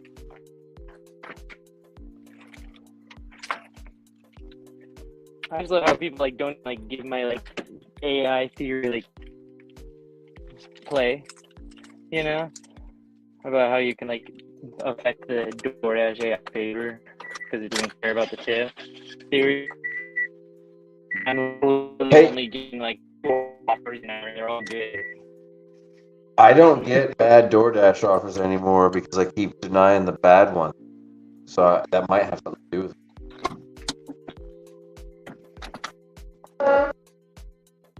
It has to be like $2 a mile, or I don't fucking accept it.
Sorry, Billy, I keep on fucking cutting out because shitty service in this part of town. The airport just fucking drains it somehow.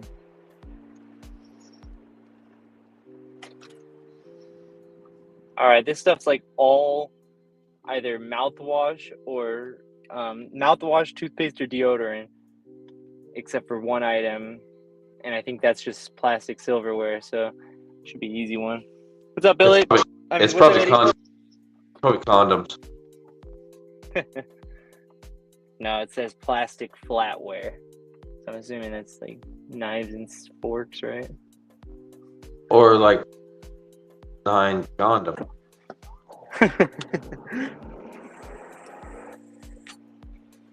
I've definitely bought condoms before. Definitely wasn't my... See, the ones that I can't believe are like when people like order like Monistat or something and they like have it handed to me. What's that? It's like the for yeast infections.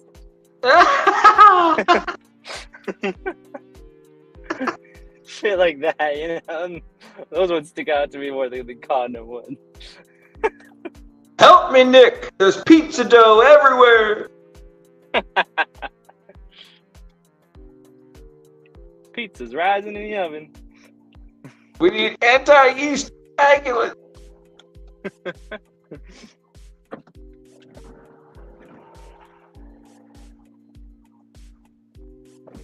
The whole house smells like beer.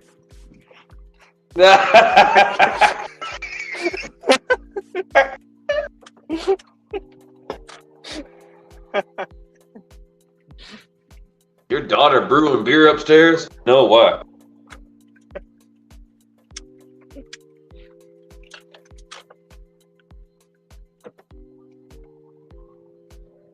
Smells like goddamn sourdough toasted bun. That shit makes the whole house smell like beer. It's crazy. All right.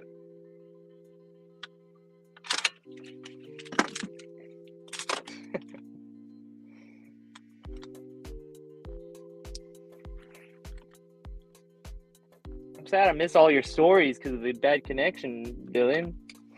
Oh no, man, I'm just talking to you. No stories.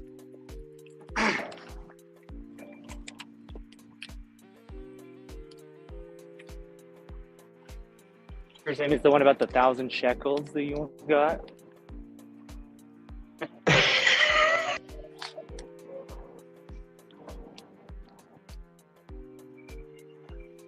I don't remember even what I said, dude. 1,000 shekels? I have early onset Alzheimer's.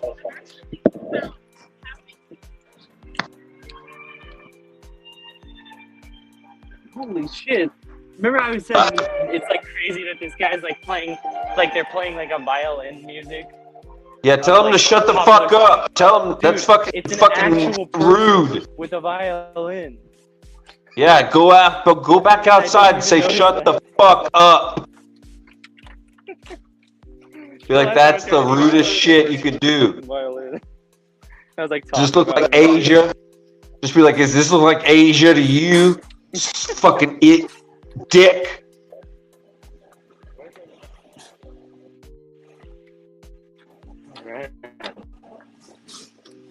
You know what you should do? Go back and like sit back next to him and start singing in like false Asian. My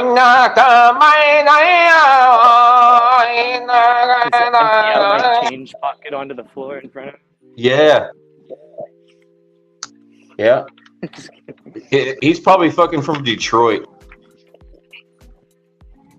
That's pretty fucking badass, dude. To be honest, yeah. You're like pretty good at that shit. I want to hear him play Devil Comes Down to Georgia. Ask him. That'd be funny. You know, everyone that knows how to play violin knows how to play that song. Because if I'm wrong, if I'm wrong and he is legit, then that'd be cool if you could do it. Yeah. I'll give you $10 to play Devil Went Down to Georgia right now.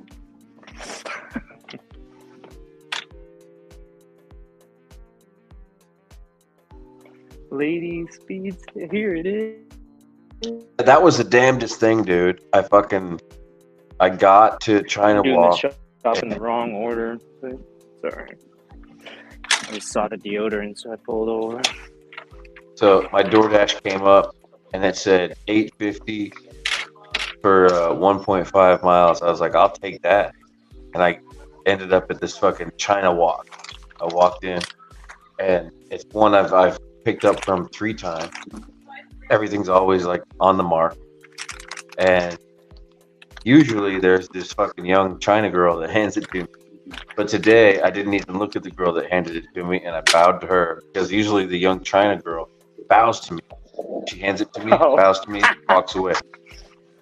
And but this time, though I didn't even look at the woman, she handed it to me, and I bowed to her, and I bent back up. I looked at her, and that was fucking like Sofia Vergara looking girl. I'm like, oh shit, fuck, sorry. Fucking walked up. Fucking hysterical. It was pretty funny as I bowed to a Mexican lady at the China Walk.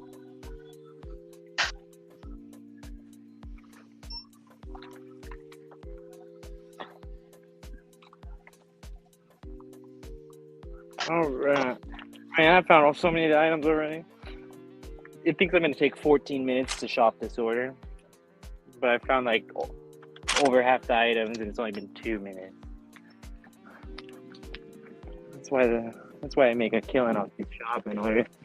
Oh yeah, dude, they're the best. I've learned. You just gotta not give a fuck about what people think of you when you're running around the store like a madman.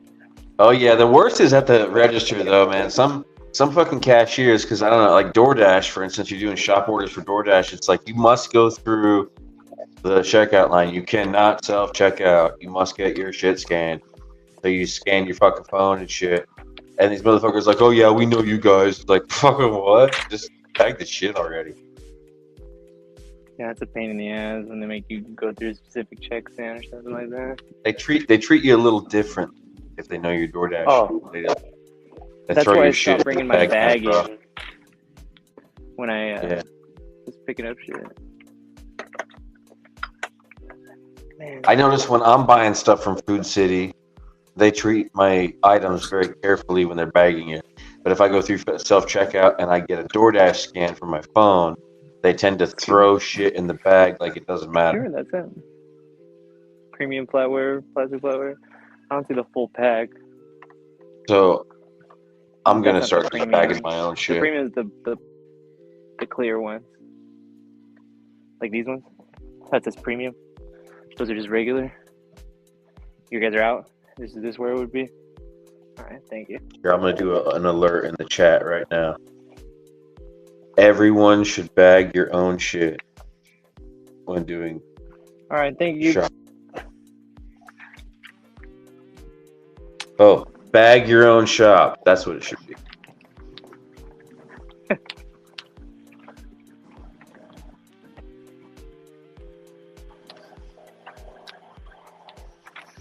Alright, now I gotta go find eyeliner and eyebrow pencil.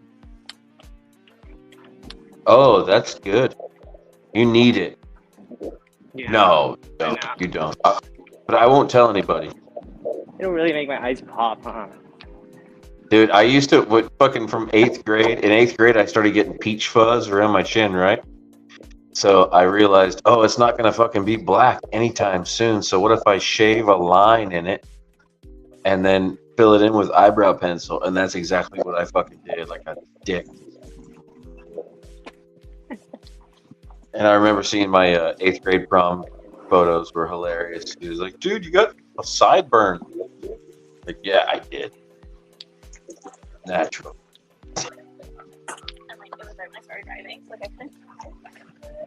Alright, here's this brand. Ooh, Yeah, stuff's like divided into brands and stuff. She sounds special. Oh my god. Oh my god. Oh my god, you guys.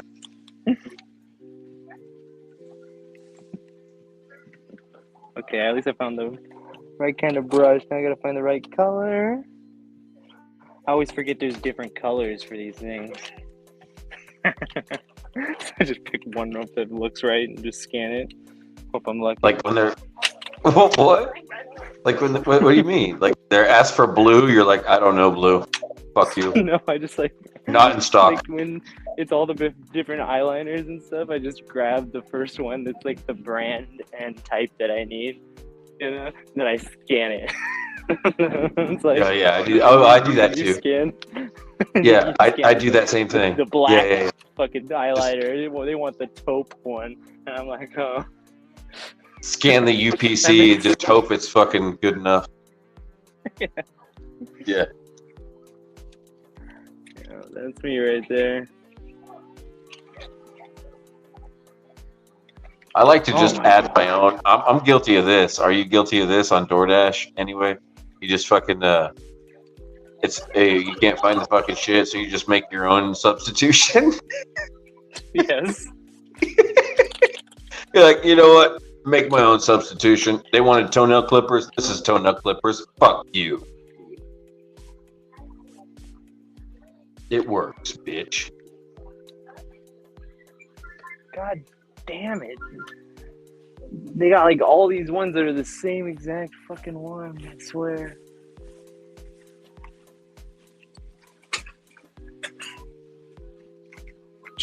Jesus Christ. I know we've been ordering, like my wife and I, like through personal expenses, we order $1,600 worth of groceries a month, and we fucking order it, man. We fucking order pickup, the like personal shoppers and shit. They always break our eggs, dude. What? Always break the egg, dude. Every fucking time.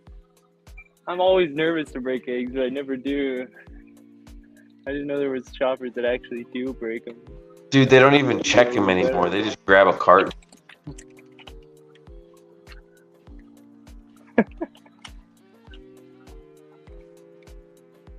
Oh my god, dude. Dude, this one doesn't exist. This fucking pen that she wants. Fuck this.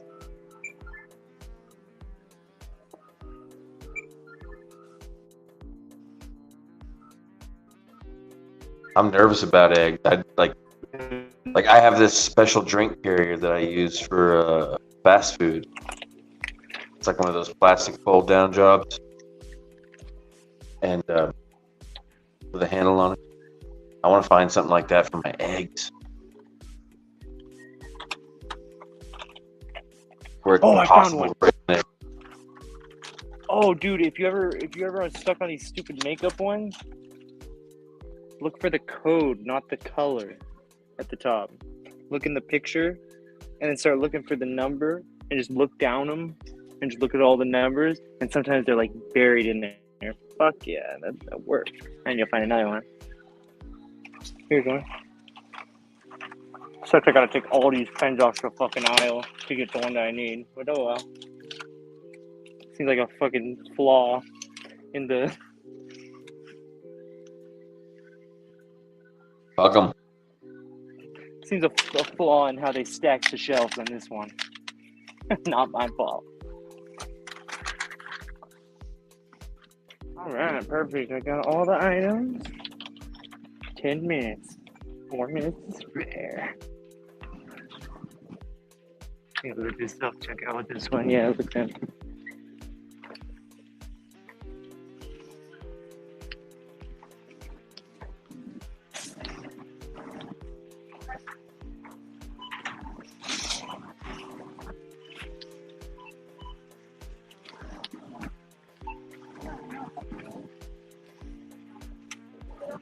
Oh, I forgot to do the shirt thing. Next time. Oh, were you gonna take your shirt off? No, I was gonna offer an item for it. Lame.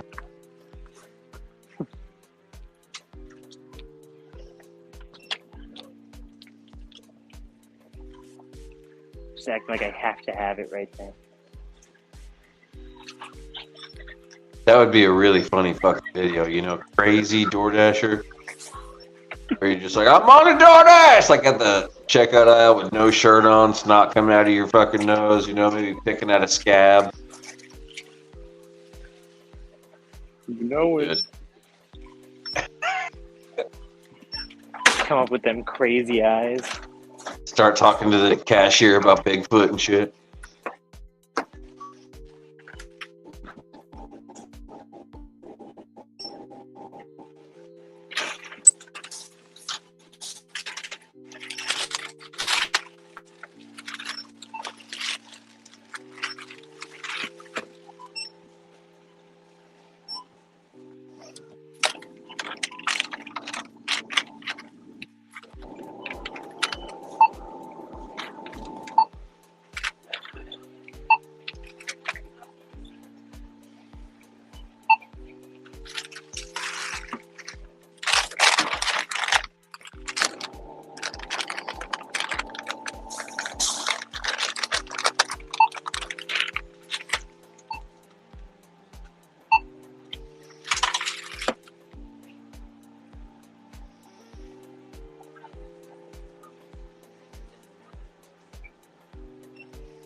I'll be right back. I gotta bring in a bunch of plants.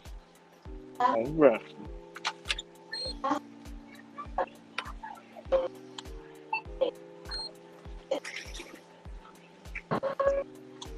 Remember to grab your receipts. Thanks. See you again soon.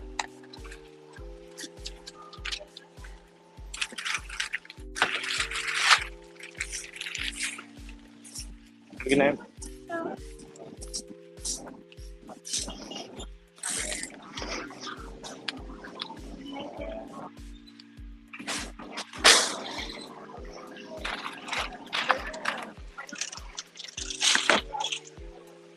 And DoorDash is making me take receipts take pictures of the receipt at Target now. Just like Instacart.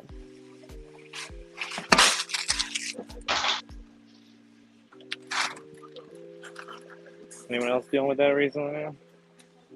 Excuse me.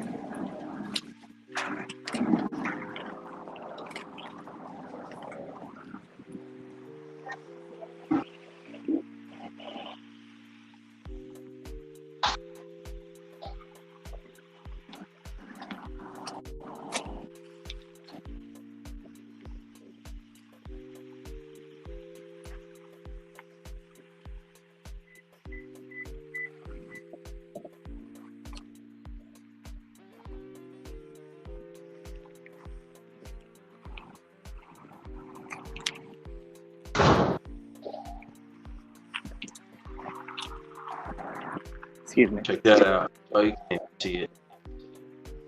What is it? What kind of plant? Is it a clone?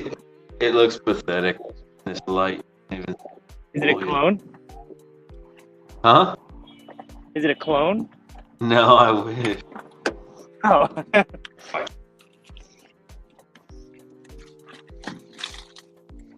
That's like the one plant I care about. Just kidding.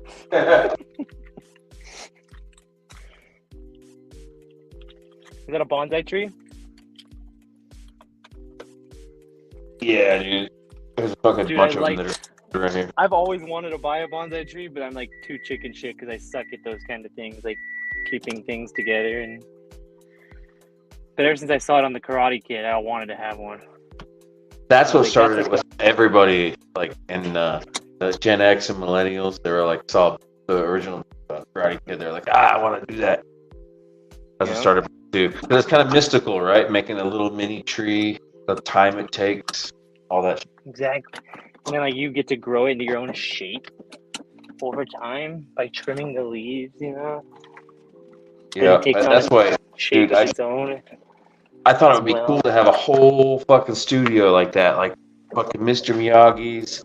Exactly what I was thinking of, like Mr. Miyagi's backyard being a business, and it doesn't work.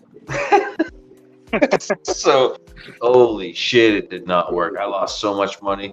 I lost. I did $2,000 startup and did another $3,000 overhead and made zero profit in 2 years. I was like, all right, enough of that. What were you doing? Like, what was the business model? It was online social media education on how to do bonsai, and then also online bonsai starter sale. So I would grow starters here and then sell them online while being a social media business model. And so you think I could LLC myself as the Dashing Felon and get a business loan against the Dashing Felon to continue my social media taxes? Taxes. I wouldn't have to pay anything until I made anything, right? No. As soon as the LLC is established, you got it per year every year. You got a what? As soon as the LLC is established, you have a bill. Yeah, you got to file, right? But it's not like you got to pay you got to pay percentage of the income, but it's not like just like some rate you have to pay all the time, right? Yes. You're making no money. Yes. So if you have the LLC, you have to pay the business taxes on top of everything you've earned as well. Oh, yeah. That's why I was thinking about doing it as the Dashing Felon to get a loan as the Dashing Felon before I become monetized, you know, in order to like buy the things that I might need to become like, there's a small loan, you know? Oh, I don't see why not. But it has nothing to do with your business tax. Yeah, you're going to be taxed for that LLC. Well, I'll know it'll be taxed if I make any money as a Dashing Felon, right? If I make profit under that LLC. But that's like, right now it's a zero profit game, right? Or would I have to consider my gig work under that? What do you think about that? I probably need a lawyer already. Oh, yeah. Fuck. Like, but yeah, that's what you do gig work during your Dashing Felon identity. You are technically required to pay taxes to the LLC for all the gig work earnings you may make. I could see that Oh, totally yeah, being a dude. loophole. I'm not anticipating that at all. Well, no, I'm not looking forward to that. Is what. Yeah, exactly. Yeah, I'm cool with being a sole proprietor for now. But once The wife is like, "How come you're not? You know, you can stay out way longer on the days that you go dash and deliver. You can stay out way longer if you want to, because I only stay out like 4 hours, at a time, 4 maybe 5 tops." And she's like, "You could stay out way longer and make more money if you want to." I was like, "I don't know if you think about what you're saying." yeah, exactly. I mean, we're gonna have to pay on that at the end of the year, dude. See, the thing I'm thinking, right? Like, my goal with the gig work is like, however many hours I want to work during the day, I want to spread them out to the busiest times of the day, and I want to I want to have the ability to go home and then come back out at those times and perfect that, and then as soon as I Dude. perfect that, You're the one that made me fucking start going out and like on rainy days. oh yeah, Oh my god, dude. raining money on those days. Oh my god, it does rain money. It's crazy. It's crazy, dude. Everybody wants a fucking burger when it's raining at home, right? But no one wants to fucking bring it to them. So if you're out there in your honey hole, holy shit, it's so good. I made Best. a $90 in a day on a rainy day because the night before I was listening to you guys like rain is good, rain. The best ever shift I ever had. It was the most I ever made, like on DoorDash and like stuff like that only. Over 3 hours, right? I made $180 over 3 hours, right? And it was during the Super Bowl in the rain.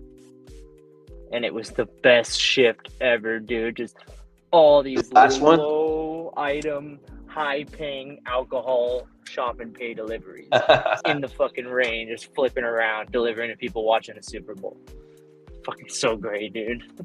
I've not got offered the alcohol orders yet, but I have. They did make me take the class and shit, so I can get them, but I have not gotten one yet. And I'm fucking nervous about that, dude. They make a big deal out of it. They're like, "Oh, fucking don't give alcohol to fucking midgets. Don't give alcohol to dogs. Don't give alcohol to flamingos with an attitude." If you could do, it's like Jesus. Stipulation. Yeah, no, don't be nervous about them. Just be like, roll your eyes when you see them. You're like, oh fuck, I gotta hand it to them. Then I gotta scan their ID and all that. Right? That's a big deal, right? So you have to scan your ID with your camera. Scan their ID with your camera. I have not had to do this once. So it's still it's just a little more of a pain in the ass than regular orders. And then like the classes are weird. I don't know if maybe they've changed. I'd say not. Remember the part of the class where it's like look inside of the house to see if other members of the party are acting erratic. Yeah, something like that. Yeah, I remember that.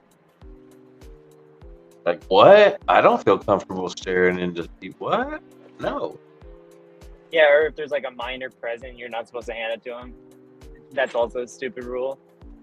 Yeah. Dude. On Instacart, they sent out a thing on Instacart in California. It was specifically to California shoppers, though, saying like the Department of Bureau of Alcohol and Fire. No, the ATF. That's right. It was the ATF that was doing sting operations in California on people, giving Instacart drivers, giving minors alcohol. So like they'd send like a notification that we need to be like extra vigilant because they're actively doing sting operations in California over that shit. I would not put it past certain children to be able to fucking pull that off. It's really not that hard. I mean, if they don't, if they're brave enough to try to run away from their parents, they're brave enough to get on the deep web and get a new identity, buy somebody's identity with a fucking credit card. You know, I mean, come on. Exactly. This isn't rocket science, really. Like, so you realize like So the reason I even did fraud ever, right, is because during high school, I tried to buy fake IDs on the internet, right, and I got ripped off. We paid like $200 each for fake IDs. Well, that's your first. That first lesson is nice to remember, though, isn't it? Oh yeah, Nice that was my first lesson of getting ripped off on the internet. It taught you a lot too. Oh yeah. I got taught way more later when I got ripped off on the dark web over and over again, because they are sneaky fucks on the dark web. The way they rip you off, like I'll explain one of the ways they rip you off in a second. But when I ordered the fake IDs, like, and I got ripped off, I was like, fuck this, dude. I was like, how do these people make them? I'll just buy a fucking PVC ID machine makes them, you know, or I'll fucking steal one from a school or something. You know, so then I looked it up, and then like I was like, wait a second, and I learned about Teslin paper, right? And that most of the IDs that you have that are floating around, like California IDs in like 38 states, I believe it is, 40 states, they're made out of Teslin paper. They're not made out of PVC, like a regular school ID or something. So you need a special printer to make it, right? All you need is this special paper and these like laminate strips with magnetic strips on them, right? Yeah. And a badge laminator, right? And you can make perfect fake IDs, right? And like, so I learned how to make Florida fake IDs when I was 14, 15, around the same time as this Xbox stuff. And just because I got ripped off on the dark web, I mean, not on the dark web, on the internet, and then later in life when I started like doing like crimes because I was a drug addict, I was like, crimes. Wait a second, yeah. What did you do? Why'd you go to prison, Nick? Crimes. Yeah. Well, I'm just talking about in general crimes, you know, like when my morals got that low, right? I started like doing all these stupid crimes, right? And then someone's like, "Wait, didn't you used to make fake IDs?" I'm like, "Yeah." She's like, "Haven't you ever thought about how you could like probably like go in and play like cash a check with those and stuff?" You know? I'm like, "Wait a second, you're right." And that's when it all went downhill for me. Oh yeah. But my IDs were so perfect, dude. Like, I was like 14 when I passed my first one. And the person looked at it, they looked at the hologram, it's all crazy. And then they looked back at me, and then looked back at the ID a couple times, and then they were like, "You have a baby face, you know?" I was like, "Oh, thank God."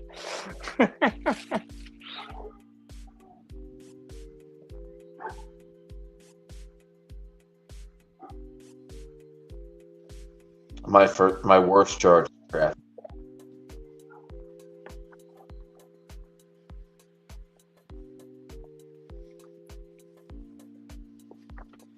I can talk about it because it's fun. All right, 42.79 I'm at. I thought it was 45.79, but that was me being bad at math. So at least I made some money while I was out. Dude, I get that. Dude, I'm with you all the time on those numbers. I'll hit 40 or 50 and be like, dude, just one day, give me a break. I'm going. Exactly. Because, I mean, if there's more than 15 minutes in between those orders, it's kind of fucking ridiculous. Yeah. Like, all right, I'm not really making the money here. It's like going down to like $10 an hour. Okay, so look, check it out, right? Billy, this is what to keep in your mind, right? Treat the DoorDash AI that assigns you orders, right? Treat them like someone that's trying to work you, okay? Like, literally, treat them as someone that's trying to come and scam you, and you know they're trying to come and scam you, you know? Because once I started, like, acting like it was a person and being like, "Are you kidding me? Like, how are you going to disrespect me with this, you know? Are you going to treat me like a fool just because I've been sitting around here for 5 minutes, 10 minutes? You know? Yeah, You think I'm going to just lower my standards? You know? Fuck you. You know? Like, and, like, you start being spiteful with it, right? That's when, like, you'll notice, like, it'll slowly, like, start to change. Like, you'll stop getting all the $4, $5 orders that you've been declining this whole time, right? And then you'll start to get, like, just, like, 2 orders an hour, but they'll be over $10. Man, you know? I'm not trying to humor you. I'm not trying to humor you. but I've noticed that myself. Like if it says it's gonna, like, here's an order for 90 cents a mile, I'm like, no, dick, no. I just decline it, right? And then it'll be like, yeah, I hate how DoorDash does this. Are you sure? Because I'm gonna lower your acceptance rate. Yeah. Like, oh, fuck you, bitch! I don't care. No, I'm not doing that for 90 cents a mile. And then like 10 minutes later, like $1.10 a mile. I'm like, okay. And then if you do that long enough, it will start to. I think it does. It might be idiomotor response, but I think it is. It literally probably has a factor on after how many minutes, how much your dollar to mile ratio goes down. Whoa! I literally think the AI probably has a factor in this. You know, like how much your standards go down. Right, but then So, like, then also, I mean, of course, that oh shit, I'm having problems over here. I'm sorry. That also excludes all the other orders, right? So if the fucking AI is filtering those orders out, then you're not going to see them. Then naturally we're missing out. But whatever. Exactly. But like the way I viewed it, right? It's not taking away the orders I want to see. And that's why I need to be patient with DoorDash, because it's doing exactly what I want it to do. What I've been trying to train it to do this whole fucking time. It's now doing it. You know? Like, I think you're right. I mean, I agree with you. I think the algorithm is definitely learns you. I think it's smarter than we think, which means that it's definitely, if we can think of it, it's definitely doing it. If we're smart enough to think of it, it's been doing that for a while. That's what I'm thinking. AI might not have general intelligence, right? But it's really fucking good on what you program it to do, right? So once you find out the goal of AI, you got to assume of the specific AI model, right? You got to assume that AI is the best at doing that thing. It wants you to keep using that app, not dump it. Not exactly. quit. Right. That's my point, right? Is that so this is my point about the whole thing, and that no one seems to be able to just get over this in their head, right? Is that DoorDash does not care who gets what tip. It doesn't affect them monetarily. So why would they care? Yeah. See what I mean? So they made this game with the stats that we have to play to keep our top dasher up, to get to a certain priority, yada, yada, yada, right? So we got to play that game. But other than that, deep down, the AI is not going to be programmed to care, to be stingy. And like, oh yeah, we're going to hold this order for this guy because this, No, we're going to it's going to be programmed to be fast and get the orders done fastest. That would make money. Else. And then get the orders accepted, picked up, and delivered fastest, right? Because that's going to make them more money. Having more order cycles go through the system, right? So every time it offers an order to someone that doesn't take it, it wastes that precious time, right? So it would only make sense that they're trying to send the order to the dasher that's most likely to accept it. Absolutely. So if he's only accepting $2 a mile, then you'd send it to him. If not, you don't, because it's gonna fucking make them lose money. They're gonna lose that order. And then so when people say like, oh well, then why do you see $3 orders still? You never take them. Why do you right? Like for instance, when I first started that Lantana liquor order or whatever, the one that I got, right? It was like it was $3.7 miles, right? So that's fucking $4 a mile. If you think about it, right? Yeah. So like it passes one of my criteria, but it's a shitty order, so I'm not gonna take it. So it's not the smartest fucking thing in the world, but it's going off of my habits. Dude, but then exactly. So it's a then it still sends you orders that are acceptable later on. So it's learning further than one step. Big exactly, time. And that's my whole point. It's like people are like so closed-minded about this AI. They're acting. The thing that bothered me the most, right? It's one of the reasons I made a YouTube channel. The way that people talked about the AI and like how DoorDash programmed it to be out to get us.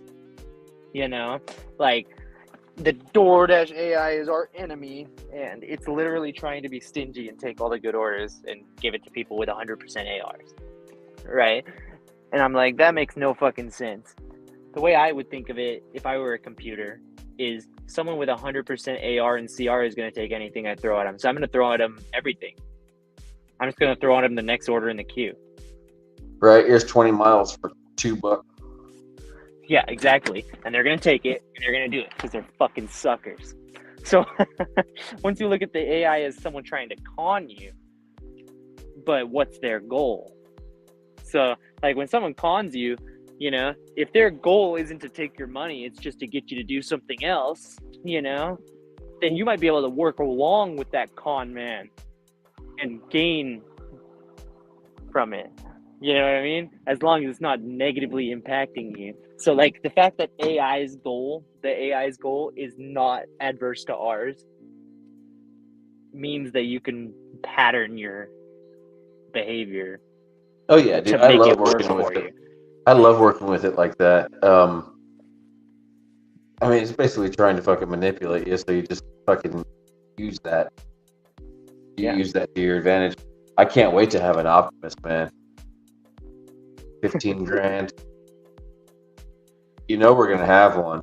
They project Optimus to be Tesla's most sold item. What is it? Oh, it's a straight up Android, dude. It is so it's Chat GPT built into a DARPA type robot that can walk and talk like C-3PO. Oh yeah. Yeah. But, I don't know about those. Like, I think that would be like cantankerous to have.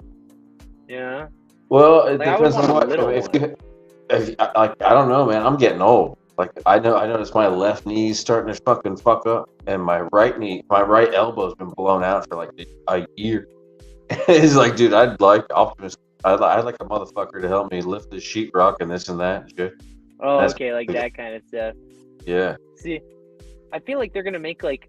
See, this is what I want, right? This is my vision of the world, right? They're gonna make like task robots, right? That are gonna be like, you know, like the things you have around the house for like lifting things and stuff, right? And those aren't gonna have like brains and be able to talk to us, right? But then we'll be able to have like a little tiny robot, you know, that like we can just take out and like they power up and they start walking around the car talking to you, you know? And you can be like, hey, run this search, hey, but it's no bigger than the size of a phone. Yeah. They have that shit, yeah. No, right now they're fucking. I don't know why most air and space agencies and robotics agencies or robotic studios are centering on the Star Wars type kind of robot. Basically, they got the autonomous four-legged or four-limbed robot, humanoid robot that can do tasks for you, and then Disney's also teamed up with another fucking ILM, and they've got this fucking robot that can follow you around, but it only goes.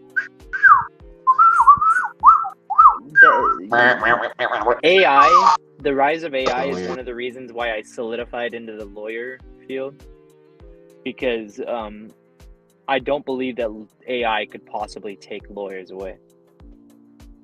It's impossible. Because it would only be a tool to make a super lawyer out of a human. You talking about lawyers? Huh?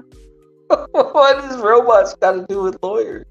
No, because I can't wait to become a lawyer, because I don't think AI could take that job industry away.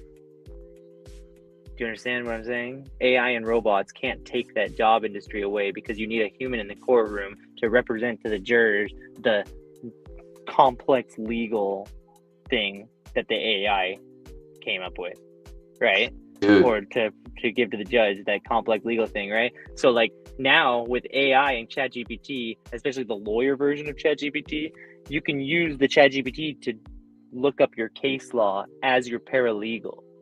right? And it's a super paralegal. And then a singular person could do the work of a whole lawyer's office using AI.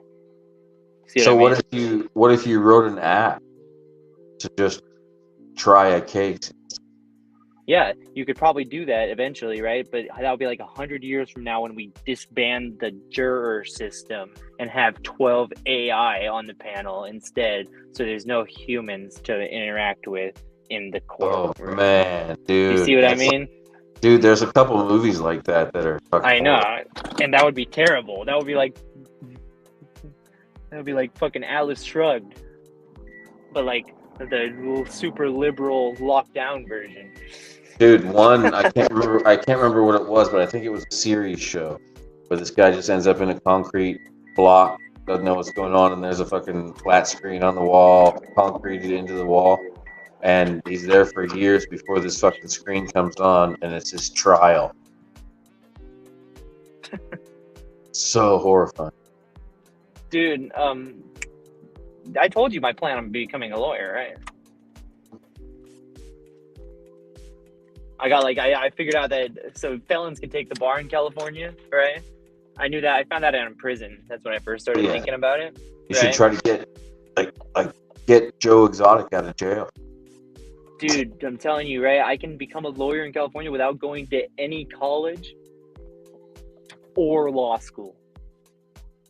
It's fucking crazy. I found a path to do it. You can do it in like 3 years. That doesn't surprise me. Yeah, so like so this is the plan. This is what I can do, right? So like you can take 6 CLEP tests, right? And that counts as 2 years of college. Okay. And then you, for 18 weeks, 48 hours a week, you intern in a law office. It's the law office study program, right? And after the 48th week, you can take the bar. And like you're supposed to be studying law while you're working in the law office, obviously, right? So as long as like you're good at passing tests, I figure after a year for studying for the bar, I could take it, you know? Hell yeah, dude. When you're done, you could defend my Winnebago meth business. Sweet.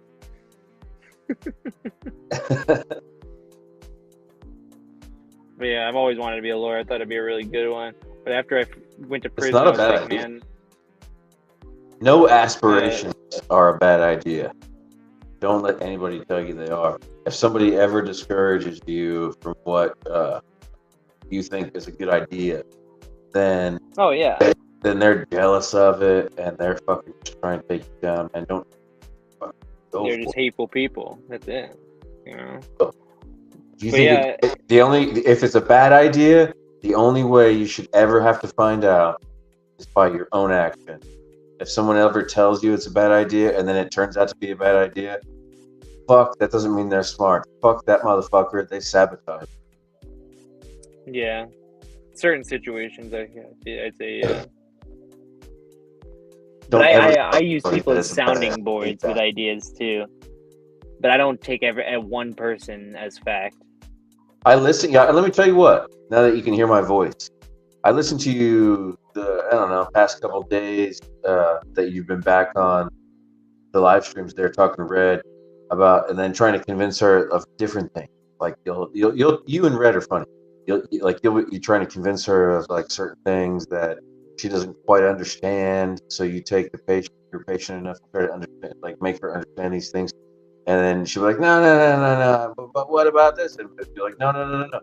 Listen. And then at the end of the fucking stream, she'll be like, okay, I'll try it. Yeah.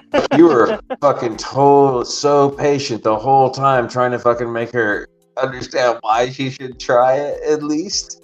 And that's what I like. Dude, that's a lawyer right there. That's a fucking good lawyer, man. Fucking 5-hour trial. A 5-hour trial by car. Yeah. Totally won. That's funny. So I fucking go. Dude, you go it. More power to you. Go for that. Yeah, like when I first went to prison, and like when I caught my first felony, this is when it happened. That's when it crushed my dreams. it wasn't a person that crushed my dreams and aspirations. It was being a felon, you know. And then I was like, fuck, I can't. Lawyers can't be felons. Everyone knows that, you know. And I never looked it up. That's not true. I just, yeah, I know. And I was like, felons can't be lawyers. And I was like, yep, that's just the fact. Everyone knows that shit. You know, I'm fucked now for life. And like, I just bought into the propaganda that felons are fucked for life because I listened to it. And then I like went super spiral downhill real quick. And that's why I ended up doing years in prison. You can still be a cop. You could be a felon and be a cop. Really? I tried in certain that states, yeah. When I first got out, I couldn't find anywhere that, like, I kept on looking up, and people say, yeah, some places they do allow it, but I literally couldn't I couldn't find one county that didn't actively say in their bylaws that they did not allow it, you know? And like, I looked that up because I was just interested in it to see if it was possible to go transition from felon to cop. I realized my next step. I've done a lot, right? Like I've done a lot, so more or less. So I realized recently the only next step, the big thing, like what would be bigger than I've ever done? If I was bored, what would be the step? Cool thing to do, and it's running for office. Now, I'm not doing that. That's fucking gay. So I fucking.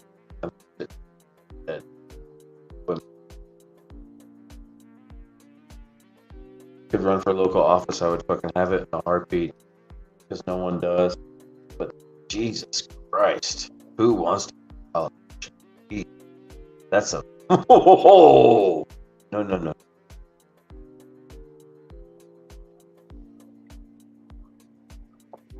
Somebody that doesn't want to be seen saying, "Hey, look at."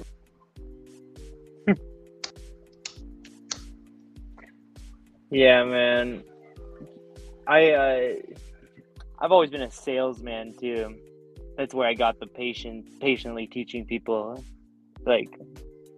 But I also have like OCD. That's really why I have to explain. If someone doesn't understand what I'm saying, and I can tell by the way they're reacting, you know, I have to explain it. Like, it's like I feel like I got to. I feel your frustration a lot, by the way. Yeah. From watching, like, yeah. I mean, I didn't want to say because I like, for instance, I know that you really fucking think that, and it is cool as fuck. Finding those 6 episodes of South Park is cool as fuck, and getting a hold of them, and it is cool as fuck, by the way. But not everybody, you know, it doesn't matter what it's about. Yeah. Like if you like Beethoven, not everybody fucking gets that. And then when everybody wants to say, "Hey, I want to hear about it. Tell me about your South Park episodes." And you start telling about your South Park episodes, how it was hard to find, you found them, and they're fucking hilarious. You should see them. Can I share them? And no one seems interested. That's frustrating as fuck. That could be very frustrating. That could be what the shit? Are you kidding me? Everybody's like, "Oh, I need gold and oatmeal." And you're like, "Well, I found a 1-ton cache of gold and oatmeal in the Rocky Mountains. Would you like some?" And they're like, "Anyway, you guys see Monk? See this week's episode of Monk?" Like, what? Exactly. See, what bothered me about the whole South Park thing is like that, like, I asked people, like, first, like, do you watch South Park, or are you ever considering watching it, right?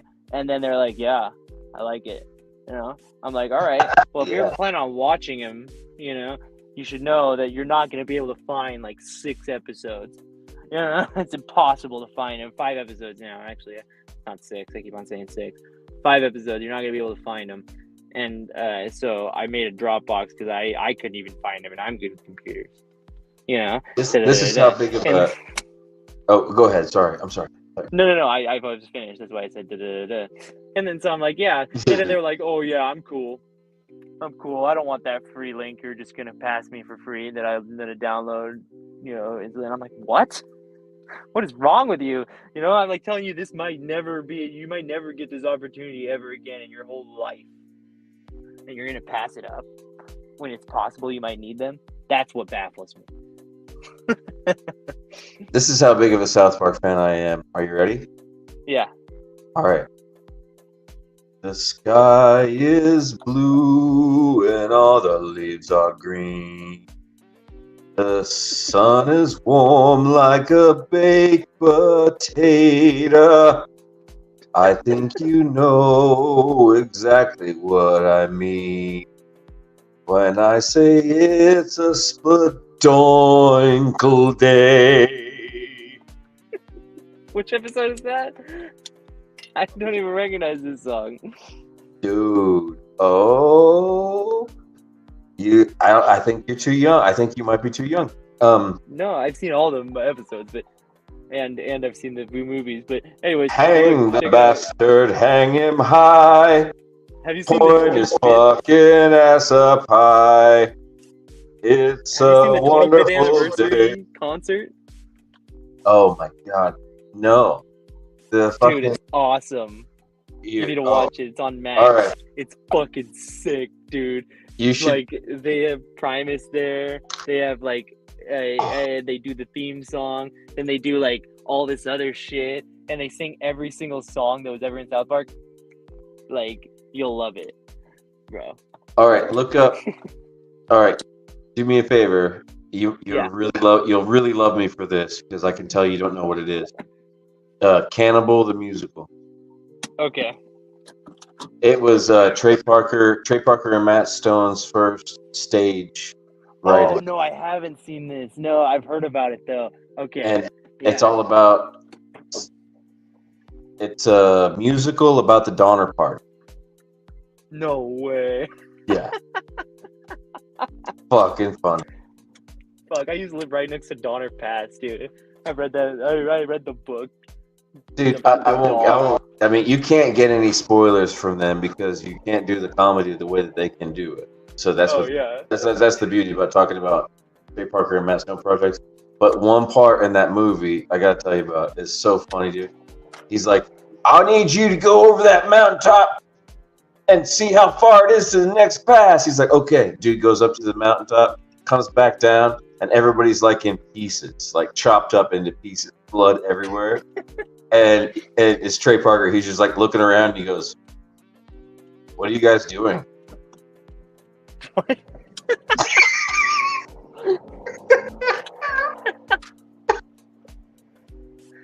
That sounds like Monty Python.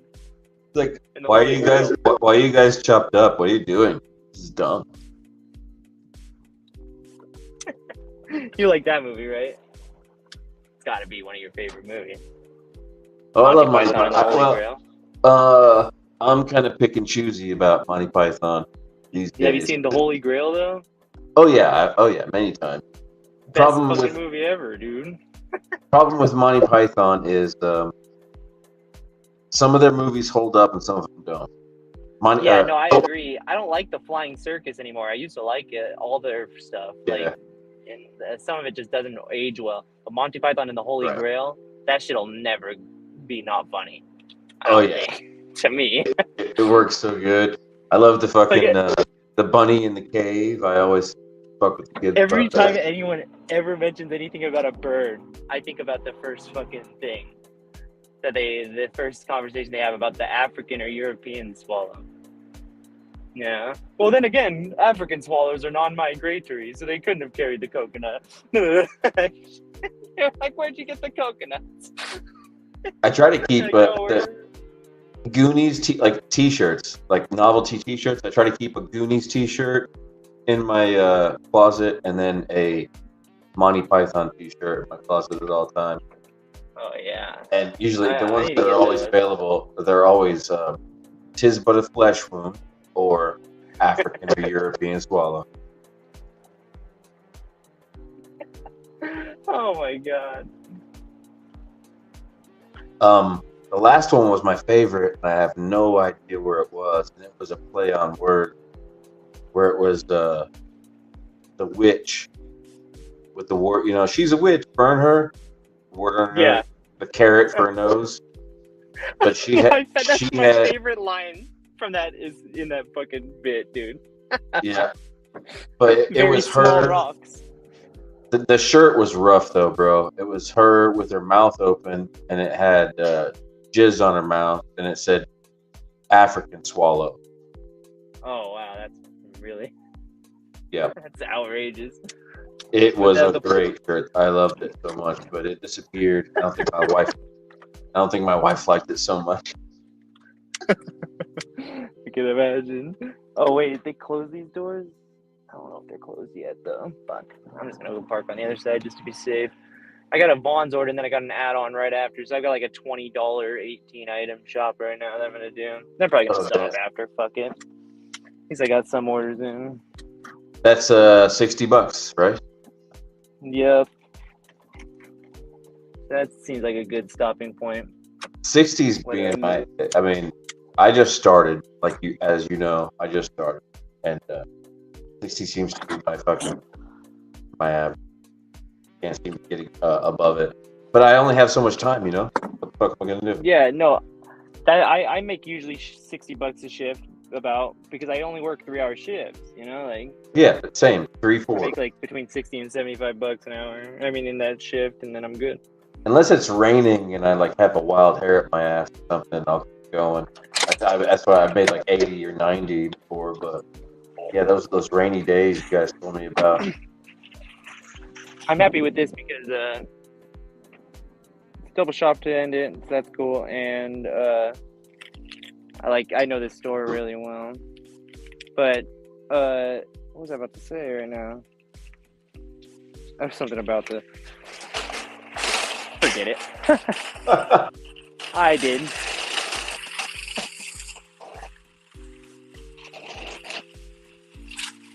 I fucking love DoorDash, dude. It's like just gives you something to go back to without having to fucking sit there and wait, search for a job and hope somebody fucking they're not gonna. Bro, you're telling me I was so fucking stoked when they approved me, and I was dashing for like 2 weeks waiting for them to not let me log in. Like literally, like I thought like they accepted me by mistake. I feel you there, dude.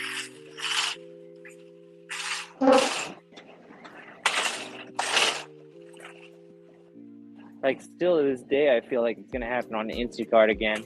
You know, they let me Instacart for like 2 weeks, and then they said my background check came back bad, and then they like took me off the platform 2 weeks into it. Dude, I couldn't believe they fucking let me on anything. Anything that says they're gonna do a background check, I always get fucking nervous because I know I was expunged. My record's expunged, and I have no criminal record at all right now. But I shouldn't be that way. I'm one of those guys that like before you're 18, I fucking raised hell and got in a lot of trouble. But my mother somehow paid a lawyer to expunge me, and that was even after like. For instance, the worst thing I have, I think we talked about this. The worst thing I have on my record is the international drug smuggling. That should not be like expunged, right? That should always be there. But I like. No, were you a juvenile? Yeah, I was a juvenile. Yeah, you're good. I mean, like everything gets expunged as a juvenile, unless you go to prison. I think like maybe if you go to YA.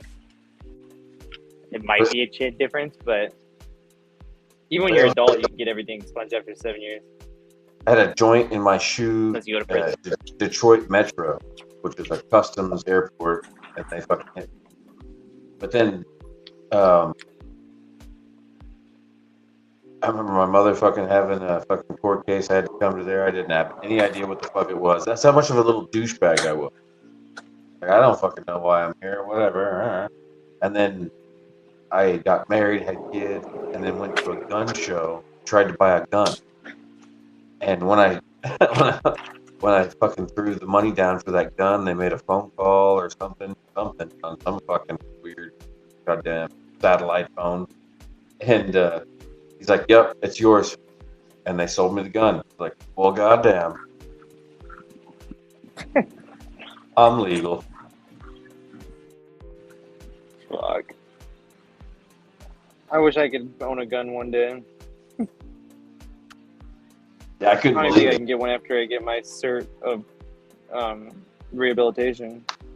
I don't think I can get one after that. Can you imagine doing that though? Like I did not know. I knew my fucking criminal record. I knew how many felonies, like, and it was quite. Yeah. And here I am at a gun show, and I'm like, I don't know if I'm legal or not, but I remember I'm supposed to be, but I don't know. So I just went ahead and bought a gun, and I thought at any time, like, wouldn't that mean that you'd be arrested? That's what I was thinking. I was like, if I'm not legal right now, they're gonna arrest me. Like these cops are gonna just come around the corner and get me right now. That's how I would be too. I mean, I'd be nervous too. That's how I felt. But I dropped the money on the table. I was like, all right, I'll take this, and they just gave it to me.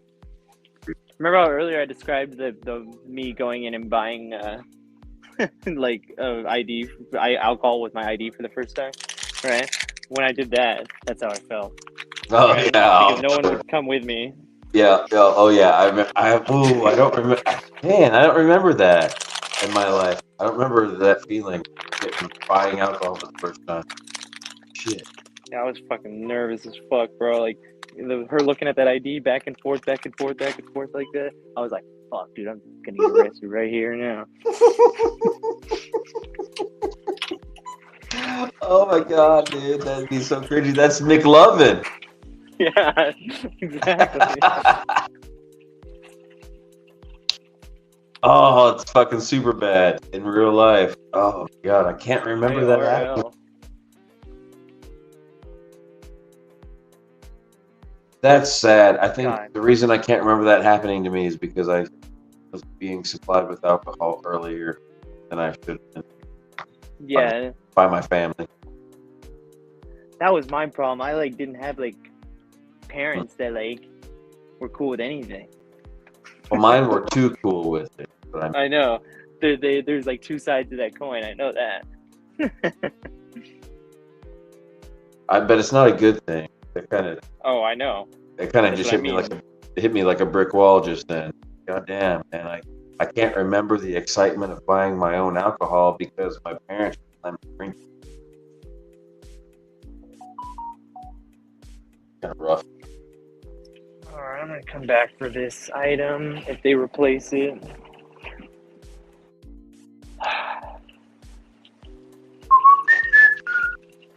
I'm almost through this shop already, man. Great. So you play any Red Dead, Nick? Oh yeah, man. You do? I love that game. Oh wait, no, never mind. I haven't played it. There's a newer one, huh? There's a new one that everyone's talking about? Or is it a remake of the old one? Red Dead Redemption 2. Yeah, I know there's Red Dead Redemption 2, but you know there's a Red Dead Redemption 2 for the Xbox 360, right? It's not that one, right? Is it a remake of that one? Or is it the same game? No, Red Dead Redemption was on 360. Red Dead Redemption 2 is on Xbox One, XS. I thought Red Dead Redemption back then was Red Dead Redemption 2. No. That's why I'm so confused. Well, okay, I know why you're confused because I fucking played Red Dead Revolver. Remember that? Oh, okay. Yes, all right. That was the very first Red Dead Revolver. That's why I'm thinking Red Dead Redemption is Red Dead Redemption 2. All right. That's why I didn't even like look into getting it or buying it or anything. I was like, man, I played that game. Is it just a remake? And I couldn't get an answer from fucking anyone, you know? Yeah. Thank God. Right. Thank you for explaining it. Yeah, dude, here's the answer. So the first one, the one you remember, it sounds like anyway, is Red Dead Revolver. And that's Red Dead Redemption for the Xbox 360. That's the one I played. Like, are you sure? That I got really far into. Okay. Yeah. So it's an open world then, right? Open world cowboy game, the best game ever, GTA in the Wild West. Okay, that's then. The one I played. All right. So yeah. before that, there was Red Dead Revolver. Red Dead Revolver, yeah, and that's why I'm confused. Yeah. Yeah. No, I and got. Then there was the Red Dead Redemption. Yeah. And then the Red Dead. Now there's 2. I'm right there with you, brother. Yeah, the new system, and it is so fucking good, dude. It is. Okay, I'm gonna have to download it for the PC. It's twice as good. It's twice as good as GTA 5. Oh, you really? Okay, that's Yeah, good. because it's got a theme to it, and it's not just like I'm not normal a everyday. big fan of GTA 5 anymore. Like, I thought I was gonna be like shit. really into it when I got out, and I downloaded it again and everything, Yeah, but it's great. I just couldn't get into the online aspect of it. Well, it's just like they didn't do anything different than they did with San Andreas and shit. Yeah, And Vice City. It's like the same. So, I agree. but what they did with Red Dead Redemption 2 is they turned that into a period. So they took that same interface and then turned it into a Western kind of fucking Django, Quentin Tarantino kind of shit. It's fucking good. Oh, like Django Unchained kind of shit? Yep. You're saying? Yeah, it's so good. Yes. Sweet, man. Precise. Okay, I'm gonna buy it. Thank you for telling me this because now I actually want it, you know? Like, I just couldn't get a straight answer. It's so good, man. You can, and you know, one thing that they added a lot of things on top of the GTA format for this Django Unchained theme, like animals, killing animals. So like, there's always bears and shit if you kill them. Yeah, I saw that. Food. It reminded me of Far Cry 3. Yeah, it's like that. So you can kill everything on there. Snake, everything from snake, frogs, and all the way up to bears, cougars. And do you use that to make things like in Far Cry 3? Yeah, yeah. So like you Okay. exactly. So like if you like get a bow, it's real simple, and all weapons are exactly like I'm about to explain. So if you buy or obtain a bow, you can steal it or buy it or make it a bow. Then get sticks, and then also get phosphorus. Then you can make flaming arrow and shoot Oh, flaming. sweet. You know, things like that. And you can like do that with any ammunition, you're saying? Yes. So like if you get a shotgun, you can get slugs for that shotgun. Then you can saw off the barrel of that shotgun and have a sawed off shotgun with fucking. Can you make incendiary rounds for the shotgun? Yes. With Yeah. the same method that you talked about with the phosphorus or whatever and the stick? Yeah. Yeah. There's a Or certain plant to do that. Okay. They make you find a certain plant, but yeah, you can make explosive rounds. What they call it. All right. Yeah. That's cool. Yeah, it's a great fucking game, dude. It's so Because much that was fun. like one of my favorite games ever that I ever played. I thought it was way ahead of its time when I played it. I was like, what the fuck? Far Cry 3. Oh yeah. That game, like, the fact that you could like just hunt down animals and like get your fucking like ship build, you know, and like carry more weapons because of it. And like it just made it like so more have an aspect of realism. And then their like base takedowns were the coolest. Yeah. But and then like none of the Far I Cry agree. games after that held a candle to it. I played Far Cry 4 or Far Cry 5, one or the other when I first got out. It was good, but it just wasn't as good. One thing I really love about the Redemption 2 is the character build-up. So, our character development. Design. Do they have a good and evil system? Yeah. So you got. Yeah. Well, first of all, yeah. Okay, you asked, so I'll start there. You have honor. So your honor can be good or bad, and then there's different missions and items that are offered to different honor systems. So if your honor is really high, you can get like hero weapons. If your honor is really low, you'll get villain weapons that are you just have different powers and do different things for your character. And on top of that, the whole game is modeled after your honor. So if you're on low honor, the missions will not be offered to you. That'll be offered to a high honor player. So it like literally changes the game. That's awesome. Yeah. So you can play like it KOTOR, man.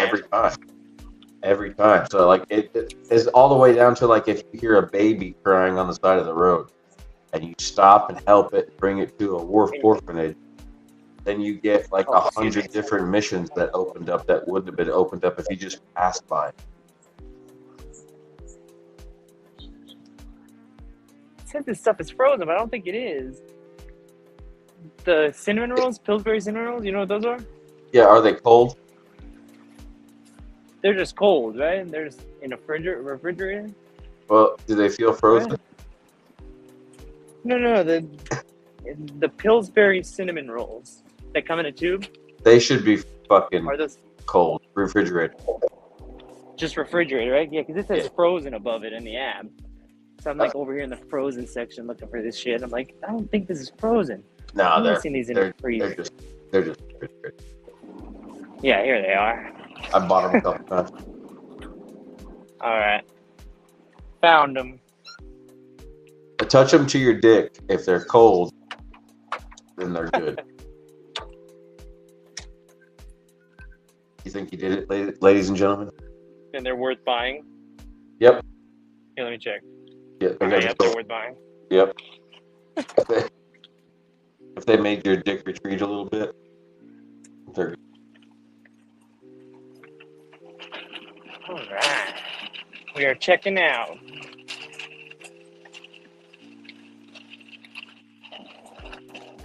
One of my favorite things about it. One of my favorite things about that game is that the horses, man. I realized that being a horse kid, because my parents like forced horses on me as a child because of the circus, and I realized that horse people are crazy. They're fucking terrible people. Yeah. But you still end up fond of these animals and shit. But then, I mean, once you leave the people that are horse people, you can't have horses anymore because it takes a lot of money. That's thousands of dollars a month to have a horse, right? So, but if you have messed with horses, you get on this game, and it allows you to be in touch with horses again. Like, because all the different species are correct, and you can train them. You have to feed your horse and shit. Yeah. You gotta feed it, you gotta brush it, you gotta fucking wash it. Shit. I don't think you have to wash it, actually, but almost. Do you have to water it? Yeah. Well, you gotta bring it to water. That's what I mean by watering. They used to call that watering your horses. Oh, is that what they used to call it? Huh? I didn't know that. I thought they called it drowning your horse. Yeah, no. Oh, I'm mistaken.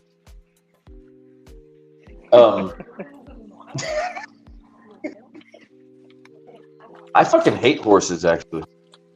Really? Yeah. I know a lot about horses. Well, I know a lot about horses because they forced me to fucking know, but I hate them. I think that's why. Yeah, and that's probably why you hate them too, right?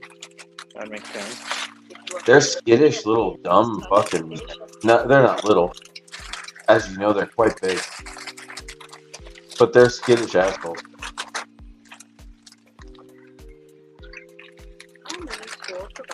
They're like crackheads.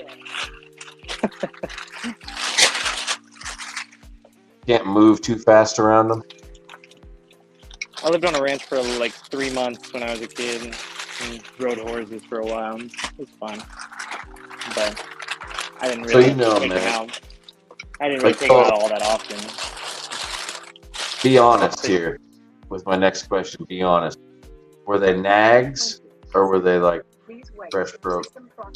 Oh, they were cool. They were like Nag. They were good. Old? Were they old? I don't know about old. I don't remember. They were old. No, I'm just teasing. I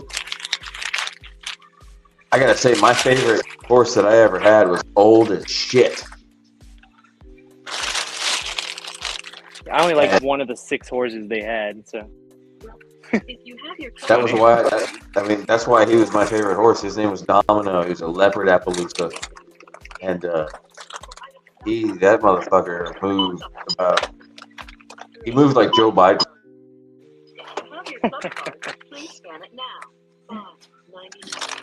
Cantankerously. Oh yeah, I jump on that guy. I'd be like, yeah, and he'd be like, okay, hold on.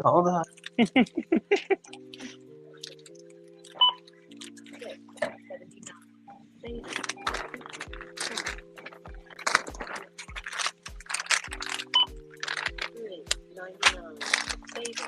$99. He like tripped up the stairs. $3. $99. Save it. $99. Cent. $3. $49. $99.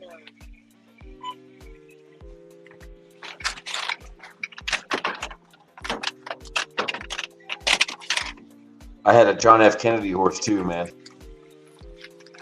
Motherfucker, he just took off. Boom! Oh.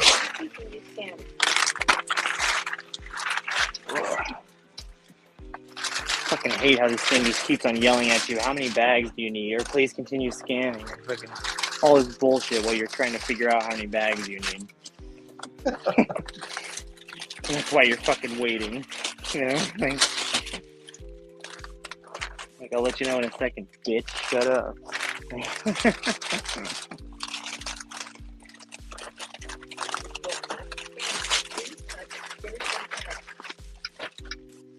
Scan your first item. Please wait. System processing. Follow the I could have sworn you were just in a grocery store right now. Place your item in the bagging area.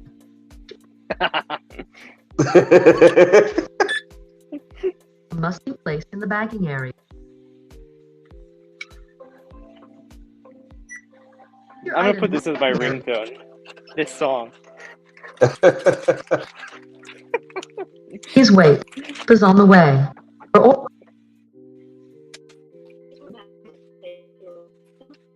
What if they still it contains an age-restricted item. Does Is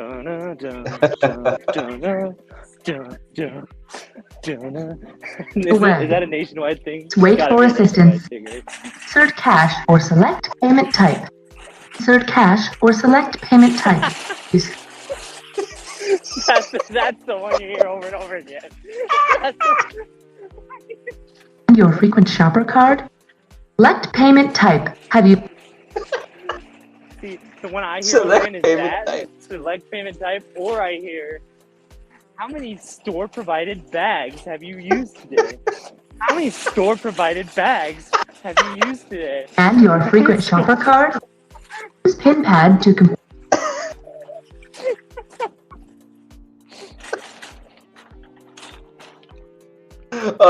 We gotta start doing that to everybody. Yeah, we do. Transaction. We can load up all those Find codes signature pad. into Write your the card on the brand. payment device. We can Swipe your start card playing again. them in the I'm gonna put this in your Discord.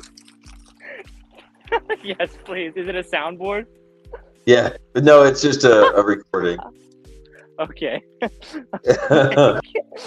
That sounded like you were like pressing buttons on a soundboard. That's how fucking perfect that show Dude, was. the very beginning of it is so good. Listen to this.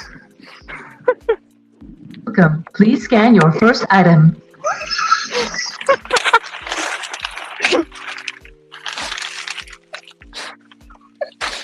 Dude, imagine if you just made a track with those just playing randomly, like on repeat, and you just put it in the background of the video. Yeah, dude.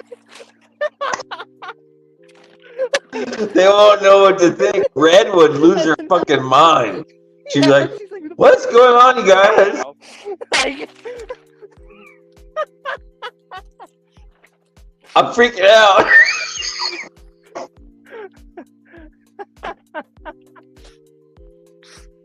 My app thinks I'm already at the register.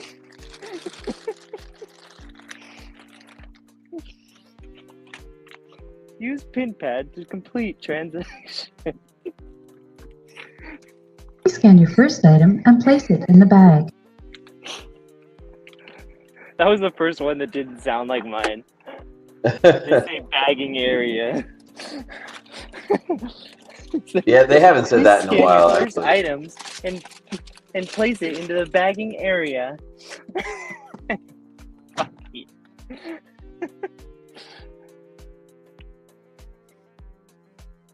And you're just like, I don't know why I hate you so much, but I do. I love all the conspiracies right now saying that all self-checkouts will be, all self-checkouts will be eliminated. Yeah, okay, whatever. Oh yeah.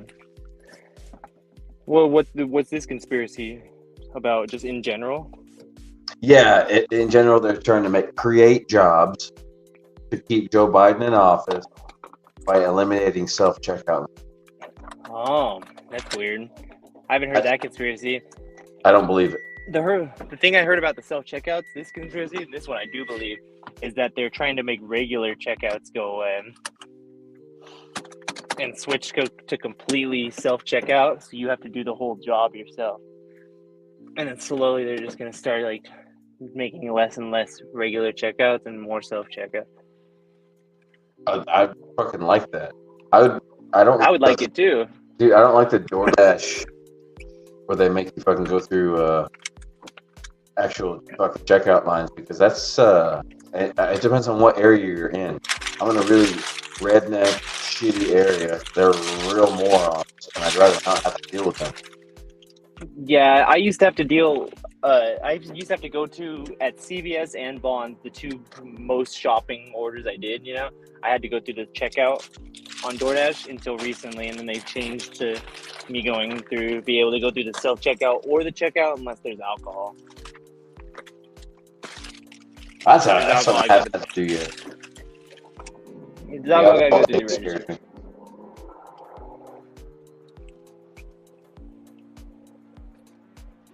But if you're ever at a Target or any store like that, right, that's big, it has several places you can check out, always ask the other places. I ask guest services to check me out all the time. I ask electronics sometimes to check me out, and they always do it if you're cool with them. You know? As long as you don't have like 50 items, you're going to electronics and asking them to check out all these grocery items. Can you check out and bag all these grocery items for me, please? Thanks.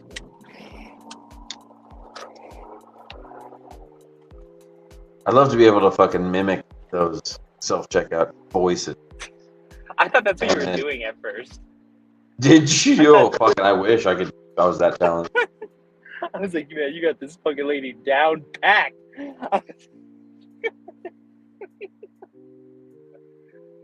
Use PIN pad to complete transaction. Man, we were talking about shows that are binge-worthy earlier. Oh, yeah. I went back to What We Do in the Shadows because I know that there's going to be a new season come out soon. That's good. So I went, it's that I've watched it. I've watched every fucking episode. I don't know, fucking 5 or 6 times. That's crazy. I could have been watching that the whole time. Like, I was in prison at It's FX, so good. right? Wait a second. And you haven't seen it? I watched it the first time. I watched one episode, and then I must have got a bad episode or something, because I watched like 20 minutes of it. I couldn't fucking do it. And I had to watch commercials because it was prison. And I was watching on the regular TV, you know? And oh, you were in jail still? I was in jail, and I was like, fuck this. You know, like, it didn't entertain me at first, you know? So then I just gave up on it. So I bet I would like it. Did you see? I would like it. Have you seen all of The Office? No, I like The Office though. But you like it? I probably have seen all of The Office because they used to play it on Comedy Central all the time, right? Like, holy shit, like, dude. it would just.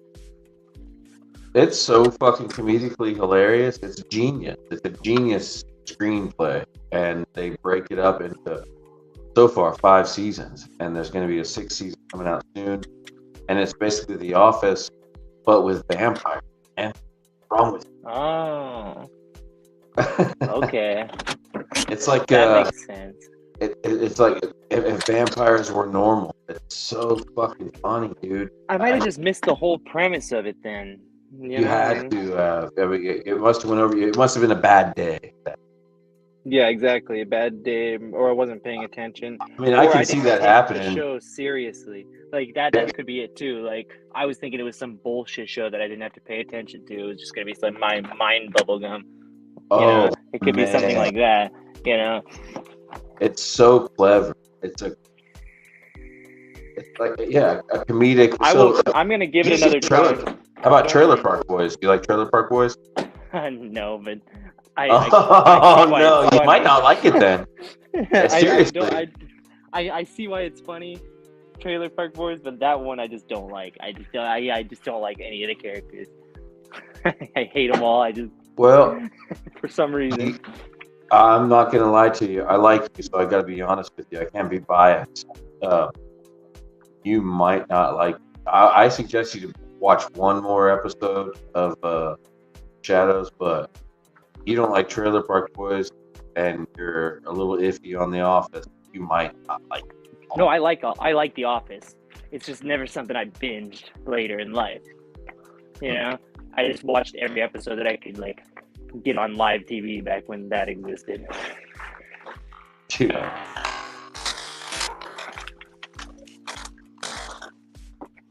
I don't know. It's one of those shows that like it's hard to explain the humor in.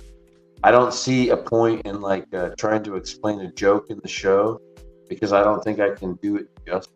It's so fucking beyond my writing style. Superior.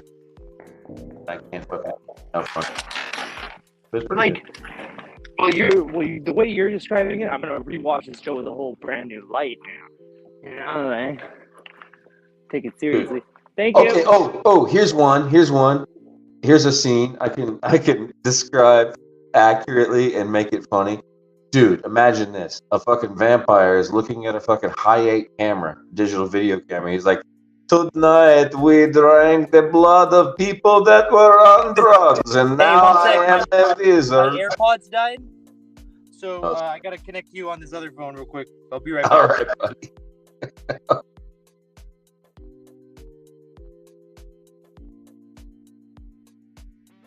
That is the best scene. If anybody's watching, you know exactly what I'm talking about.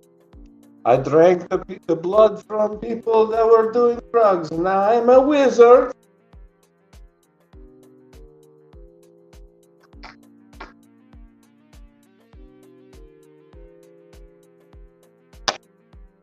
Or was it Laszlo says about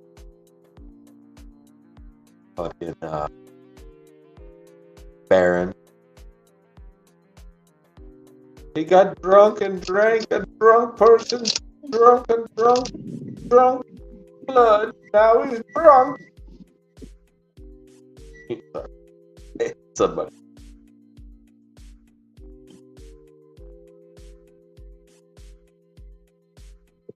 Can you hear me? Yeah, I can hear you. It's just you're coming through the speaker instead of. It's fine though. My AC's not bothering you or anything, is it? Like you don't have a lot of feedback. No, I hear you fine. All right, I can hear you. Saying, like one of the scene that made me start watching that show was a documentary style frame where it was all bouncing around. It was like a camcorder following this guy, and the guy turned around and he was like Vlad the Impaler basically with a traffic cone in his head, and he recited to the camera, "I drank the blood of some people that were on drugs, and now I am a wizard." That's it. I was like, I gotta see this show, and it just fucking went down a rabbit hole. So Funny. Oh shit. Oh my god, it's fucking so dumb. Wait, no, never mind. Hold on. Yeah, okay. I hate Google Maps. I'm so pissed with Google Maps right now. really, why, man? It does me fine. Huh? Why? It does me okay. Treats me No, nice. because like right now, right? Like for some reason, it's like being retarded, and I just can't get them to like if I leave the navigation on a previous navigation and I go to Google Maps from DoorDash, right? It goes to the previous navigation as if it's the new one. You know? Oh. And then like I look at it, I'm like, wait a second, I just was at this address, you know? It's in the same address as before. What the You gotta fuck? clear And then I it. Yeah, realize that's like, kind of, you're right. Then I have to go back to the DoorDash app and go to the directions again. Yeah, it makes you clear it. That's a pain in the dick. I understand. Yep, Yeah, it's a pain in the ass. Why does it make me do anything? it should just once you arrive at the pin, it should reset itself. Fuck, this is a problem, dude. I Hold on, I'm agree. just gonna turn off Bluetooth. Turn it back on.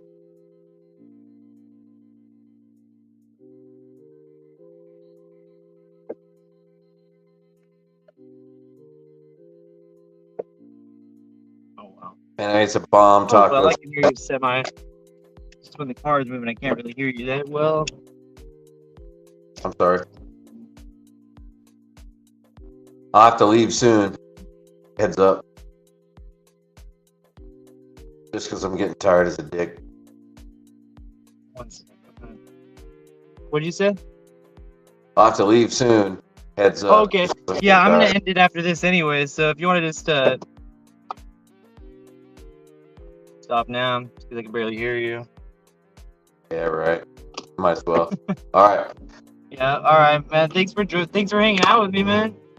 Hell yeah, man. I love you. I love you. I love you.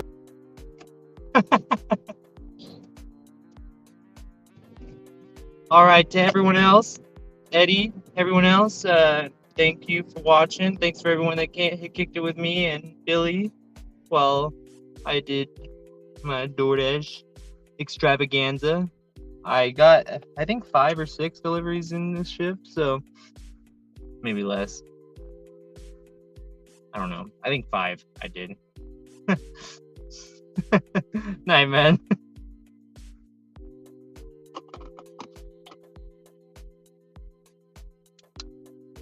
But thanks to everyone kicking it with me. Thanks Billy for popping up here and hanging out with me for a while, and Eddie and everyone else, Red, everyone else that popped in and hung out. Always makes the work go by a lot easier. I probably would have never stayed out this long had I not had someone to talk to during it. So thanks to all you guys. You guys keep me motivated. This has been the Dashing Felon. I'll be at like $62 after this.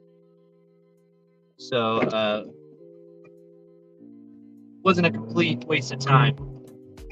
That's what I could say about this shift. It wasn't a complete waste of time. Isn't that great to say? I can't really say that it was a good shift. It wasn't. And I can't really say it's a bad shift because it wasn't. So it was definitely mediocre shift. That doesn't sound as good. All right. Thanks everyone watching. Remember, this has been the Dashing Felon, the only ex-con gig delivery. You guys take tips and tricks for the road. Thanks everyone for hanging out again. I will see y'all later.